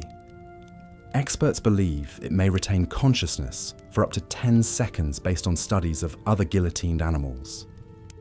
Most medieval beheadings were performed with an axe or sword, not a single-stroke guillotine. This made the process even more prolonged and painful. It could take multiple blows to fully decapitate the condemned, especially if the executioner was inexperienced, hesitant, or simply inept. One of the most famously botched beheadings was that of Mary, Queen of Scots, in 1587. After a lifetime of controversy, conspiracy, and imprisonment, Mary was condemned to death for plotting to assassinate her cousin, Queen Elizabeth of England. On the fateful morning, Mary mounted the scaffold draped in black, clutching a prayer book. After a final prayer, she gracefully knelt and placed her head on the block, her grey hair tucked into a coif. The axeman took his position and raised his blade, but his first blow missed Mary's slender neck and struck the back of her head, shattering her skull. She let out a groan, her body twitching. It took 2 more hacking blows to finally sever her head, the blood spurting in vivid crimson jets over the wooden platform. As the executioner lifted the detached head by the hair to show the crowd, he famously proclaimed, "God save the Queen," in reference to Elizabeth. But to his horror, he was left grasping only Mary's wig. Her head tumbled to the ground and rolled, coming to rest face up, the lips still moving in silent prayer. It was a gruesome end for the once lovely Scottish Queen. Hanging was an even more common form of capital punishment, especially for commoners. The traditional short drop method did not break the neck. Rather, it strangled the condemned to death slowly, often taking many agonizing minutes of kicking and writhing at rope's end. Witnesses described the faces of the hanged turning mottled shades of purple and black, their eyes bulging hideously, their tongues protruding. Some would foam at the mouth, their bowels and bladders loosening to soil their clothes. It was a horrible, ignominious way to die. Public hangings were a popular spectacle, drawing huge crowds. Imagine the scene: a warm summer morning, the sun glinting off the dew-dampened grass. The gallows stands stark against a clear blue sky, the ever-present ravens squawking and circling. A hush falls over the gathered throng as the condemned is led out, hands bound, a rough hemp noose draped around their neck. A local official drones out the charges: murder, rape, treason. The hangman pulls a rough cloth hood over the accused's face. There's a tense pause, then with a snap of the lever, the trapdoor opens. The hooded figure plummets, pulled up short with a sickening crack as the rope goes taut. Their legs jerk and twitch spasmodically, the only sound the creaking of the beam and the flap of bird wings. Slowly, slowly, the kicking weakens, then stops. The body hangs limp, swaying gently in the morning breeze, a gruesome warning to all who would transgress the law. While beheading and hanging were relatively quick, some capital punishments were specifically designed to prolong the agony. Pressing, for instance, involved placing increasingly heavy stones on the chest of the condemned until they either confessed or were crushed to death. The stones would be added gradually, the weight growing from uncomfortable to painful to unbearable. It could take hours or even days for the accused to succumb, their ribs slowly cracking, the breath squeezed from their body ounce by torturous ounce. It was a truly hellish way to die. One of the most famous victims of pressing was a woman named Margaret Clitheroe in 1586. Margaret was a devout Catholic convert at a time when Catholicism was outlawed in England. She harbored fugitive priests in her home and held secret masses. Eventually, she was arrested and sentenced to pressing for refusing to enter a plea to the charges, believing the government had no right to try her for her faith. On the day of her execution, Margaret was stripped naked and spread-eagled on the ground, with a sharp rock beneath her spine, her wrists and ankles bound to stakes.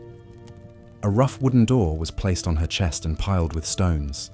As the weight increased, she gasped out prayers, her ribs cracking audibly.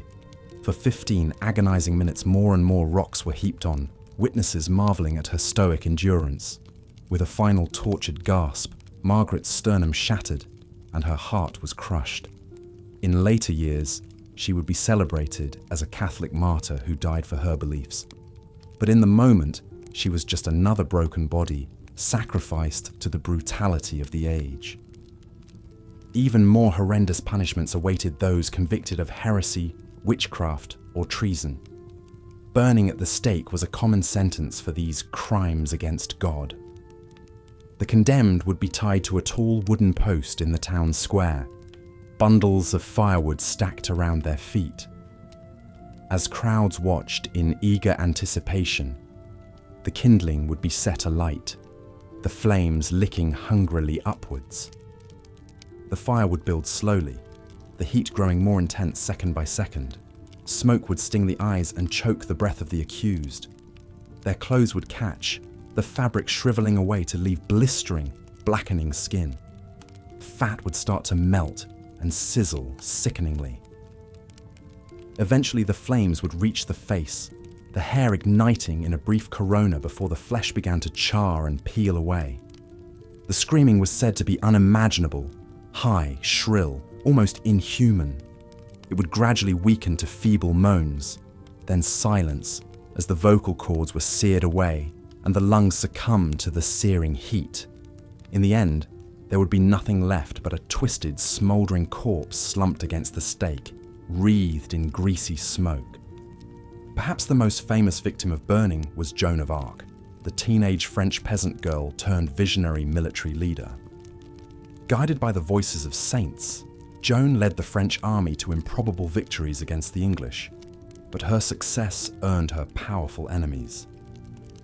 Captured and tried for heresy and witchcraft, the 19-year-old was condemned to the flames. On the morning of her execution, Joan was dressed in a long white robe, her head shaved. She wept as she was tied to the towering stake, pleading for a cross to gaze upon in her final moments. One of the sympathetic priests fashioned a small crucifix from 2 twigs and held it up to her as the pyre was lit. Joan fixed her eyes upon it as the flames rose around her, calling out, "Jesus, Jesus!" Her cries turned to agonized shrieks as the fire engulfed her slender body. Within minutes she fell silent, succumbing to the smoke and the searing heat. As the flames died away, the charred corpse crumbled to ash. In a cruel twist, Joan's remains were cast into the river to prevent them being collected as holy relics. It was a tragic end for a young woman who had accomplished so much. Perhaps even more ghastly than burning was the punishment of the breaking wheel. This grisly sentence was reserved for only the most heinous crimes, such as banditry, murder, and treason. The condemned would be lashed spread-eagle to a large wooden wagon wheel, their limbs stretched out along the spokes. The executioner would then use an iron bar to methodically shatter the bones in each arm and leg with heavy hammer-like blows. The dull, splintering cracks of breaking bone would mingle with the victim's agonized screams and the jeers of the crowd. Once each limb had been crushed to a pulpy mess, the executioner would thread the mangled arms and legs through the spokes of the wheel. The wheel would then be hoisted up on a tall pole and left to spin slowly in the wind. The broken, bleeding body splayed across it was left as a grim warning. Death on the wheel was slow and excruciating, the victim lingering for hours or even days before finally succumbing to blood loss or shock. Sometimes crows or other scavengers would arrive to peck at the helpless condemned as they groaned and writhed weakly. It was a spectacle as brutal as it was effective at deterring crime. One of the most infamous breakings happened in 1757 to Robert François d'Amiens, who attempted to assassinate King Louis XV of France. D'Amiens stabbed the king with a penknife, causing a minor wound. It was a crime of staggering audacity, and one that demanded a horrific retribution. D'Amiens was condemned to be broken alive, then dismembered by horses, his body burned, and the ashes scattered to the wind. The execution was a public spectacle, attended by thousands. D'Amiens was fastened to a scaffold with iron shackles as the executioner heated pincers in a brazier. These red-hot tongs were used to methodically tear the skin and flesh from his arms, legs and chest, the wounds quickly cauterized by the searing metal to prolong his suffering. Molten lead and boiling oil were poured into the gaping holes as D'Amiens screamed in unfathomable agony. Next came the breaking. Each limb was inflexibly bound to a stout wooden plank, and with meticulous care, the executioner shattered the bones with an iron bar, turning the limbs to jelly with precise pulverizing blows. The broken, twisted arms and legs were then threaded through a wheel and hoisted up for all to see, a red ruin of flesh, sinew, and splintered bone. Incredibly, D'Amiens remained conscious and lucid, crying to God for mercy. Finally, in an attempted coup de grace, 4 horses were harnessed to each mutilated limb, whipped to pull in opposite directions to tear D'Amiens asunder in one swift, brutal motion. But his tendons had been so destroyed by the tongs and the wheel that his limbs would not separate. The horses strained repeatedly against his dead weight as he wailed in boundless torment. It took many attempts and multiple axe blows to finally sever each arm and leg. The detached, shredded stumps were tossed into a fire along with D'Amiens' blood-drained torso. The stench of burning meat filled the Parisian square as the assassin's remains were reduced to oily, black ash. The execution had lasted an unimaginable 3 hours. It was a slow death of unthinkable sadism, a level of cruelty difficult for the modern mind to fathom. But to the frenzied crowd, it was a just retribution against the branding wasn't only used to mark thieves and adulterers. It was also a punishment inflicted on other offenders like runaway slaves, deserting soldiers, religious dissenters, and seditious rebels challenging the crown. The mark was meant not just as a penalty, but as a visible, permanent warning to all of society about the consequences of transgression. Imagine a young woman named Alice, a peasant from a small English village in the year 1405. She had the misfortune of getting pregnant out of wedlock, a moral crime in the eyes of the church. As penance for her sin, the local authorities sentenced her to be branded on the face with the letter S for her unchaste sex. Picture Alice being dragged to the centre of town, her arms bound tightly behind her back. The villagers gather around to witness her disgrace, their faces a mix of pity, disgust, and morbid fascination. A grim-faced clergyman reads out her crime and sentence, his voice dripping with condemnation. Alice sobs and begs for mercy, but her pleas fall on deaf ears. The blacksmith approaches, clutching a glowing hot iron poker from his forge. The metal tip is shaped into a menacing letter S. He positions it just inches from Alice's tear-stained cheek as she writhes against the rough hands restraining her. With a swift, forceful motion, the blacksmith presses the searing brand into her delicate skin.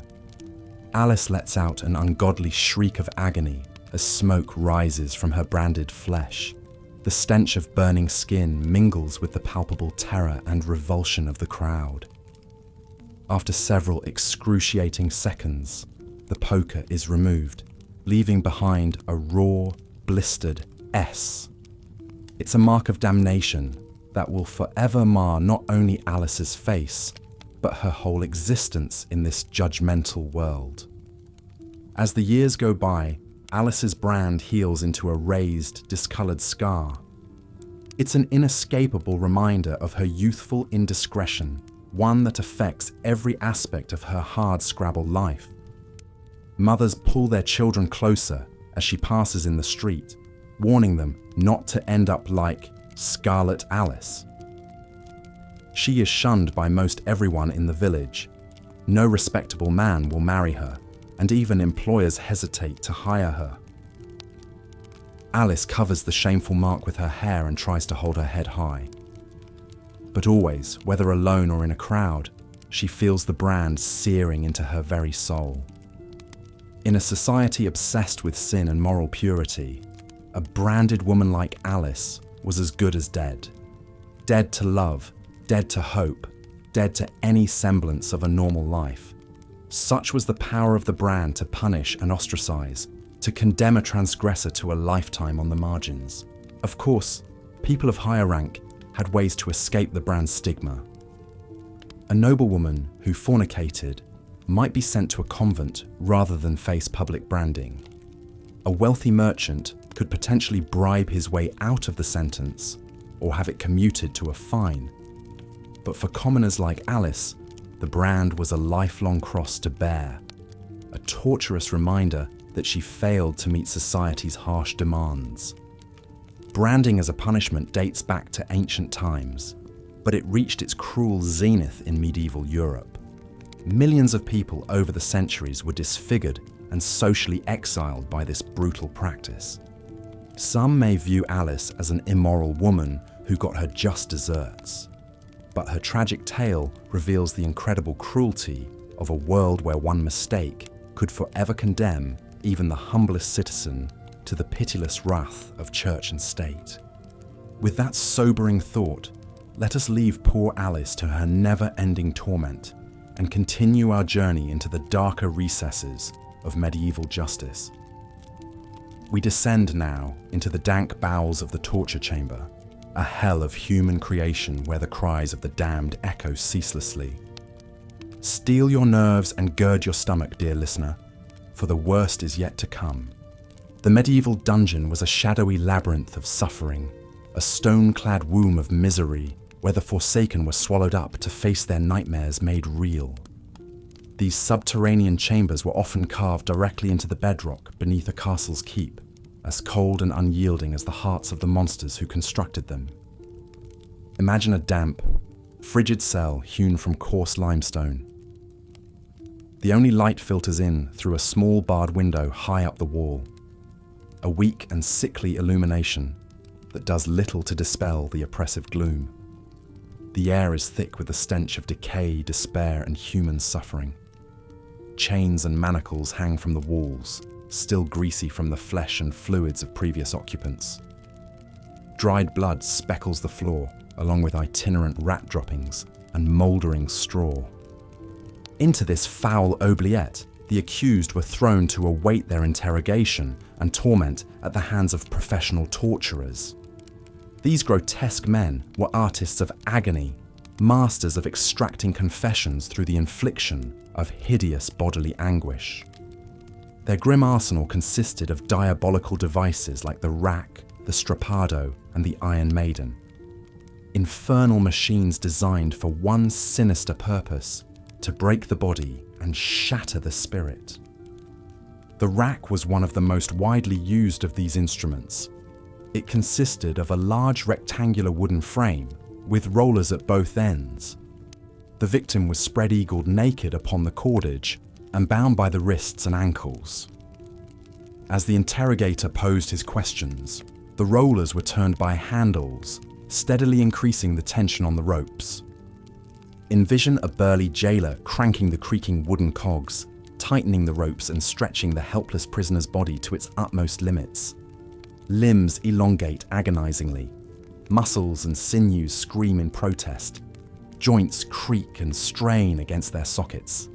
The hapless captive howls in pain, feeling his very bones slowly separating. Yet still, the implacable inquisitor continues, determined to wring out a confession, true or false, via this excruciating method. There are many documented cases of people being literally torn asunder on the rack, rent limb from limb, until their taut and tortured sinews could take no more and gave way with a sickening wet snap. One can only imagine the ungodly shrieks and groans, the percussive pops of dislocation, the warm blood spattering as skin and muscle distend beyond their capacities and rip like overwrought linen. Of course, the skilled torturer aimed to draw out the torment for as long as possible, bringing his subject to the very edge of annihilation before backing off, allowing the extorted admission or accusation to spill forth from cracked, parched lips. The power of the rack to elicit a desired confession was undeniable. And that was the true evil of the device, more than even the grievous physical wounds it inflicted. A person would say anything, invent any fiction, condemn any innocent, to halt the hell of the rack. Consider the case of Nicholas Braun, an English papist implicated in a plot against King James I in 1604. Agents of the Crown arrested Braun and put him to the rack, stretching him mercilessly for hours on end. Delirious with pain, the young priest invented wild stories about a conspiracy between the Pope and the Spanish to invade England and assassinate the monarch. None of it was true, but the tormented Braun would have gladly denounced his own mother if it would relieve his suffering on the rack.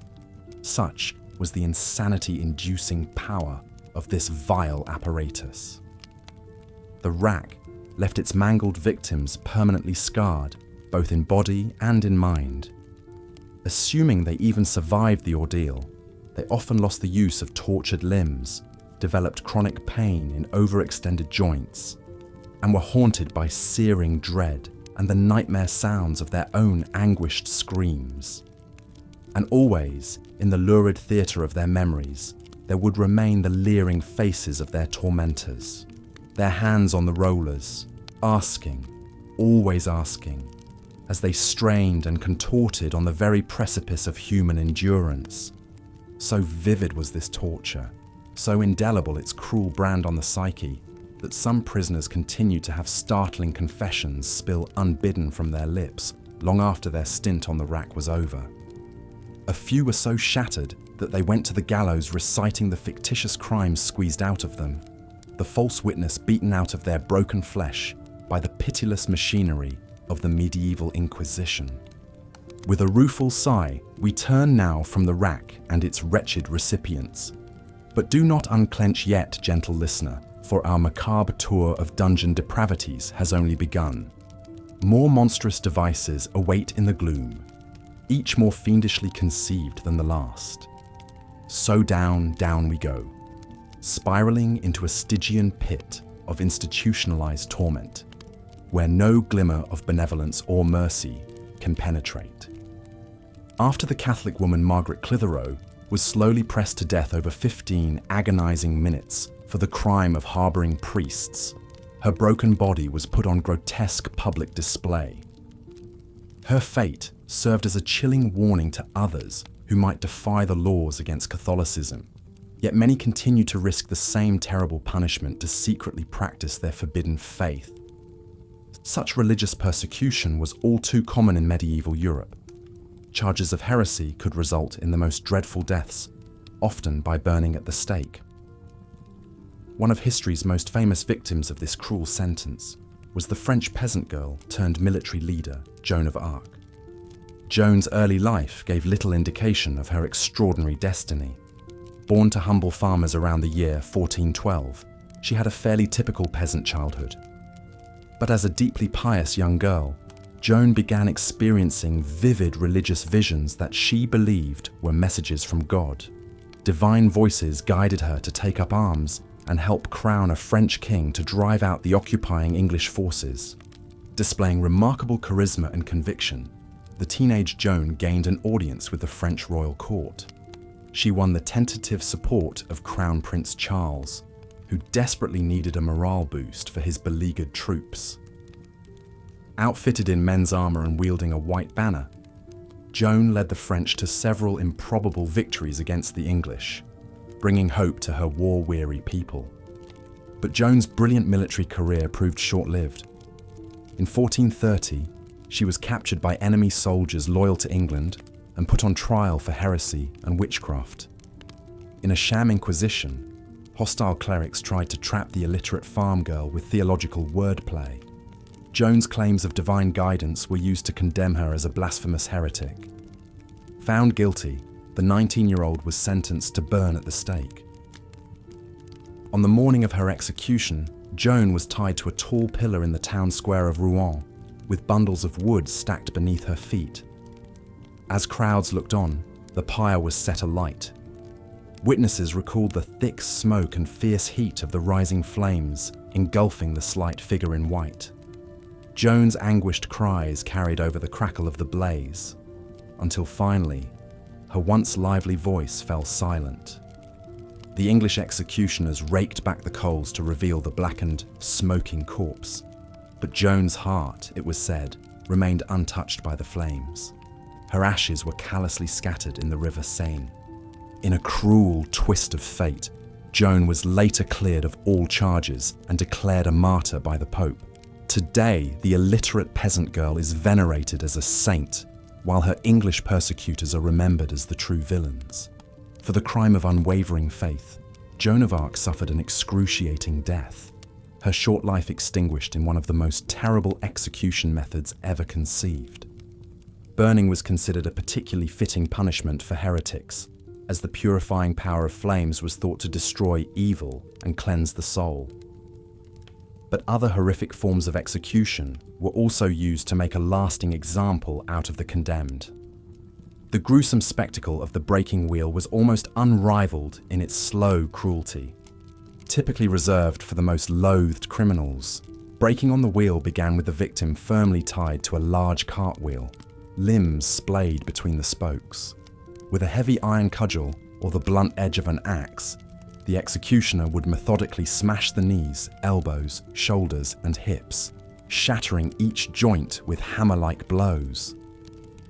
Some variations started with the legs and worked up, prolonging the agony. Shattered bones ripped through flesh as the wheel slowly revolved, turning the criminal into a mangled wreck. The grisly remains would then be woven through the wheel spokes and hoisted on a tall pole, left to die of shock and exposure over hours or days.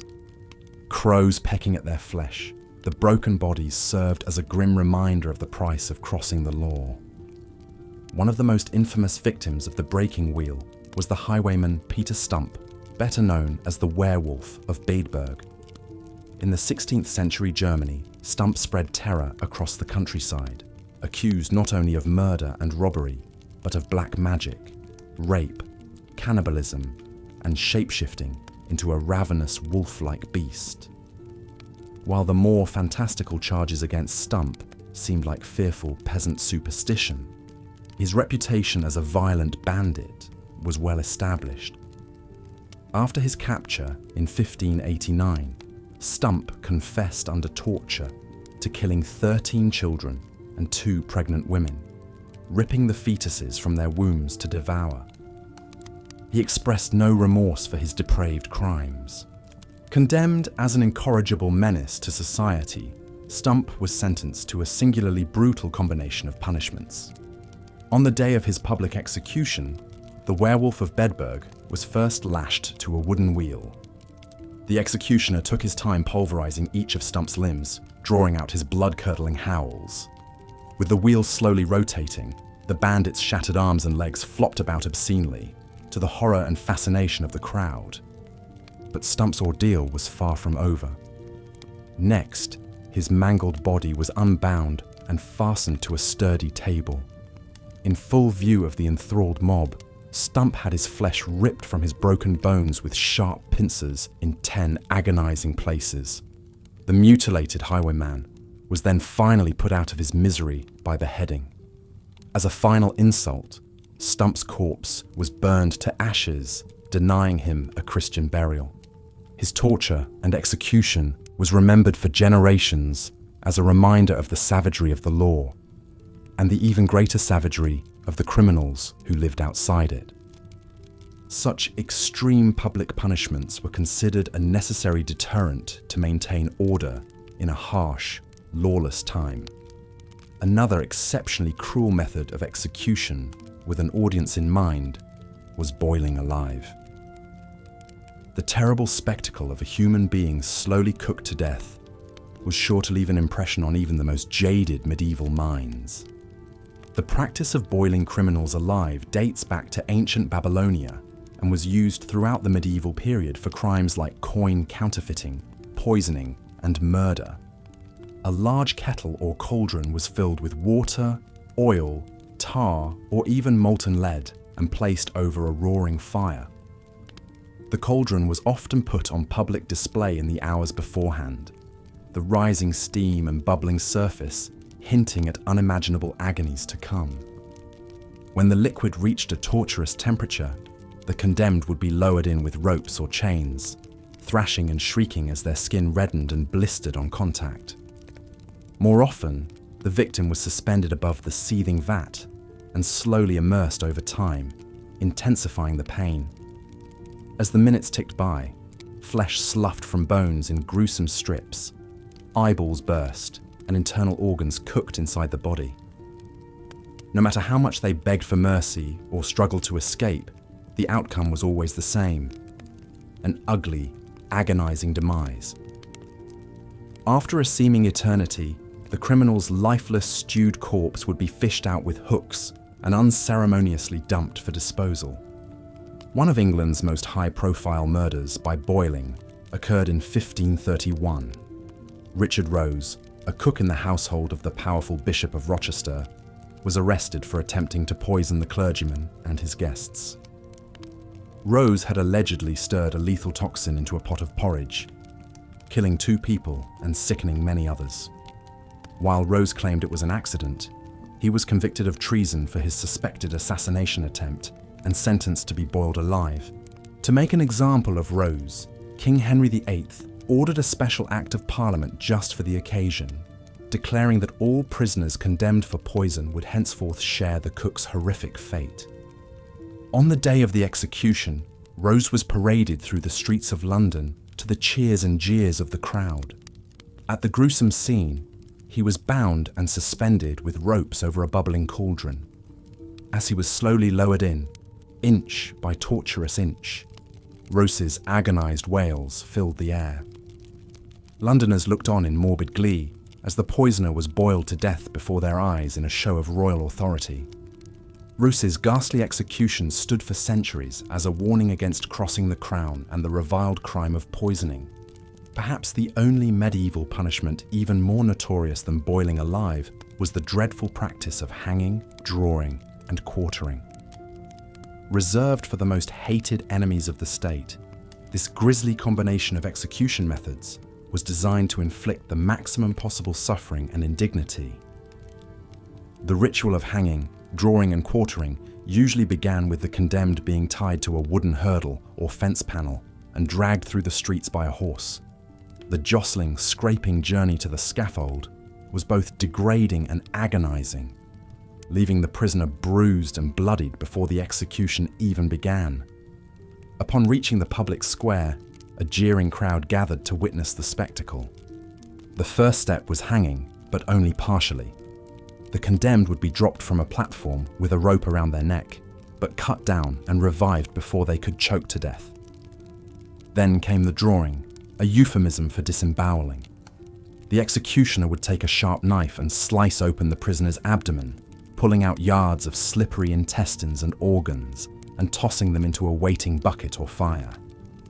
Mercifully, this was often fatal, but not always. If the condemned was still alive, they faced the final horror of quartering. Their body would be hacked into 4 pieces with an axe.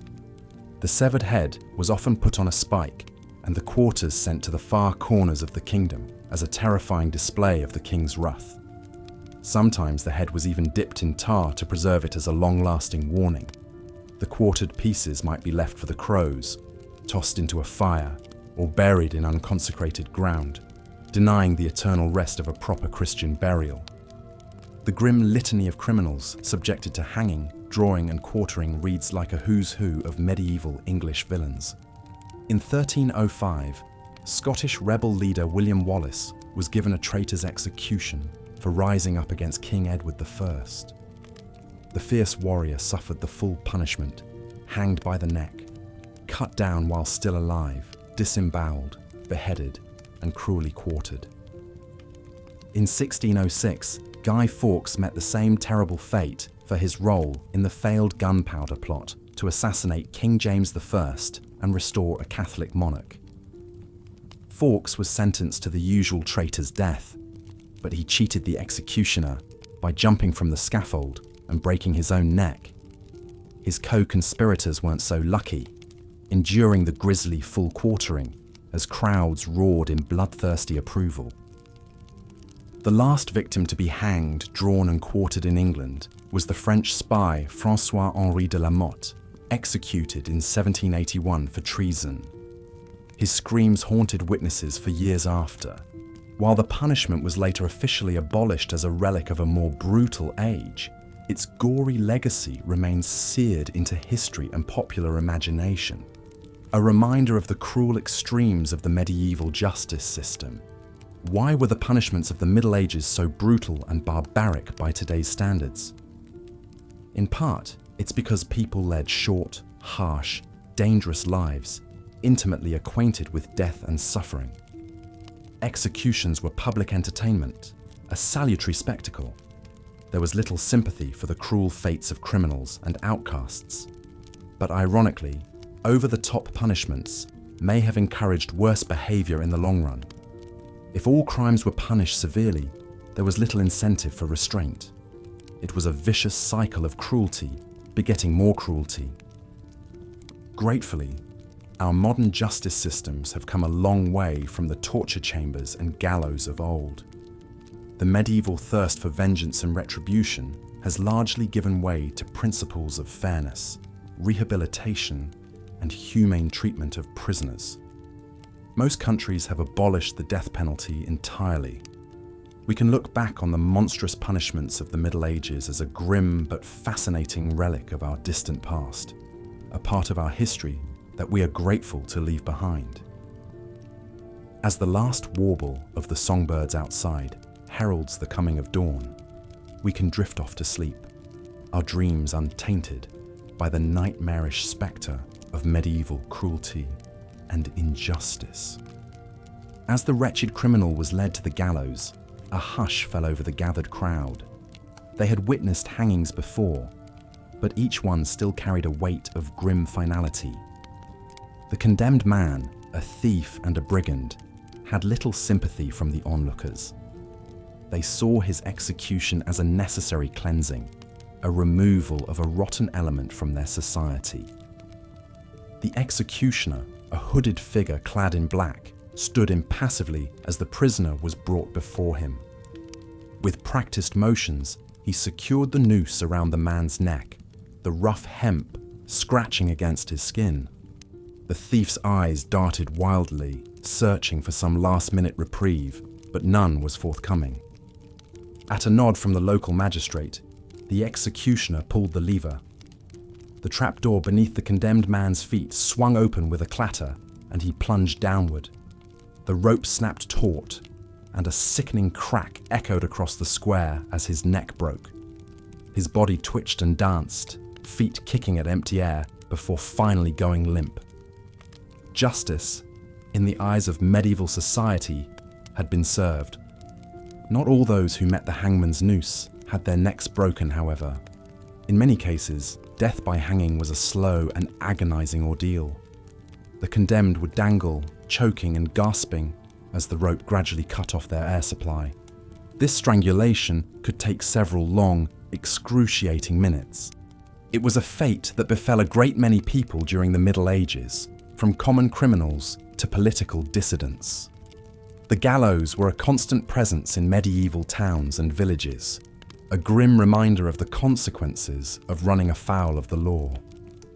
Yet even hanging, for all its brutal efficiency, was far from the worst fate that could befall those convicted of crimes in medieval Europe. For those who had committed particularly heinous acts, or who had aroused the ire of powerful people, even more gruesome punishments awaited. One such punishment was pressing. The condemned would be laid on the ground, and heavy stones or iron weights would be gradually piled upon their chest. The weight would slowly crush the victim, making each breath more difficult than the last, until eventually they suffocated under the immense pressure. This was the fate of Margaret Clitheroe, a woman living in 16th century England. Her crime was harbouring Catholic priests, an act that had been outlawed as the country underwent the tumultuous religious changes of the Protestant Reformation. For her defiance, Margaret was sentenced to pressing. She endured this ordeal with remarkable courage, refusing to plead and thereby denying the authorities a formal trial. As the weights pressed down upon her, she is said to have whispered prayers until her last breath. Her martyrdom made her a symbol of faith and resistance for England's persecuted Catholics. While pressing was a terrible way to die, it paled in comparison to the agony of being burned at the stake. This punishment was often reserved for those convicted of heresy or witchcraft, crimes against the very soul of medieval society. The condemned would be tied to a wooden post surrounded by bundles of firewood. As the flames were lit, they would quickly spread, consuming the dry tinder and licking at the victim's clothes and skin. The heat would become unbearable, the smoke thick and choking. Those burned at the stake would suffer an excruciating death, their screams echoing over the crackle of the flames. It was a slow and terrible way to die, often with crowds of onlookers watching the grisly spectacle. One of the most famous victims of burning was Joan of Arc, the young French peasant girl who claimed divine visions and led her country's armies against the English. Despite her successes on the battlefield, Joan was eventually captured and put on trial for heresy. The trial was a farce, more about politics than justice. Joan's refusal to submit to church authority sealed her fate. She was sentenced to burn. As the flames consumed her, she clutched a crucifix and cried out the name of Jesus. Her ashes were scattered in the Seine to prevent her followers from collecting relics. Joan's story illustrates the capricious and often cynical nature of medieval justice. Those in power could use accusations of crimes like heresy to eliminate threats and consolidate their own positions. The horrific punishments they inflicted were as much about sending a message and enforcing control as they were about dispensing true justice. Perhaps the most infamous of all medieval execution methods was the grisly practice of hanging, drawing, and quartering. This was the ultimate punishment for high treason, a crime against the very foundations of the social order. The condemned traitor would first be dragged behind a horse to the place of execution, a symbolic act representing their loss of status and dignity. They would then be hanged until nearly dead, their limp body cut down before the life had fully left it. What followed was truly horrific. The executioner would cut open the traitor's belly, spilling their guts onto the ground. Their entrails would be burned before their eyes as they watched, still clinging to the last threads of life. Finally, their body would be beheaded and chopped into 4 pieces, the quarters of the punishment's name. This was the gruesome fate met by William Wallace, the Scottish knight and rebel leader who defied English rule. After leading a spirited resistance and winning several battles, Wallace was eventually captured and brought to London for trial. He refused to submit to English authority, denouncing the court and declaring his allegiance only to Scotland. For this defiance, he was sentenced to the traitor's death of hanging, drawing, and quartering. Contemporary accounts describe the awful scene in grim detail. Wallace remained stalwart to the end, enduring each awful stage of his execution with remarkable courage until the final blow of the axe ended his suffering. His body was dismembered, and his head was mounted on London Bridge as a warning to other would-be rebels. But rather than quell the Scottish resistance, Wallace's martyrdom only served to inspire further rebellion. His grisly death became a rallying cry, a symbol of the cruelty of English oppression and the unyielding spirit of Scottish independence. As we reflect on these dark chapters of history, it's easy to feel a sense of horror and revulsion. The cruelty and brutality of medieval justice can seem almost incomprehensible to modern sensibilities. It's important to remember, however, that these practices didn't end with the Middle Ages. Many of these gruesome punishments continued well into the early modern period, and echoes of them can still be seen in some parts of the world today. Yet we can also take heart in the progress that has been made. Over the centuries, as societies have evolved and values have shifted, many of the most brutal practices of medieval justice have been abolished.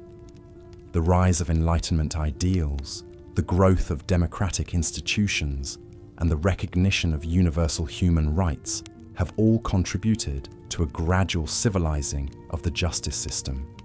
Today, in much of the world, the focus of justice has shifted from retribution and deterrence to rehabilitation and restoration. While the system is far from perfect and injustices still occur, we have come a long way from the dark days of the medieval dungeon and the public scaffold. As we drift off to sleep, we can be grateful for the relative peace and security that we enjoy in the modern world. The horrors of history, while important to remember and learn from, need not haunt our dreams.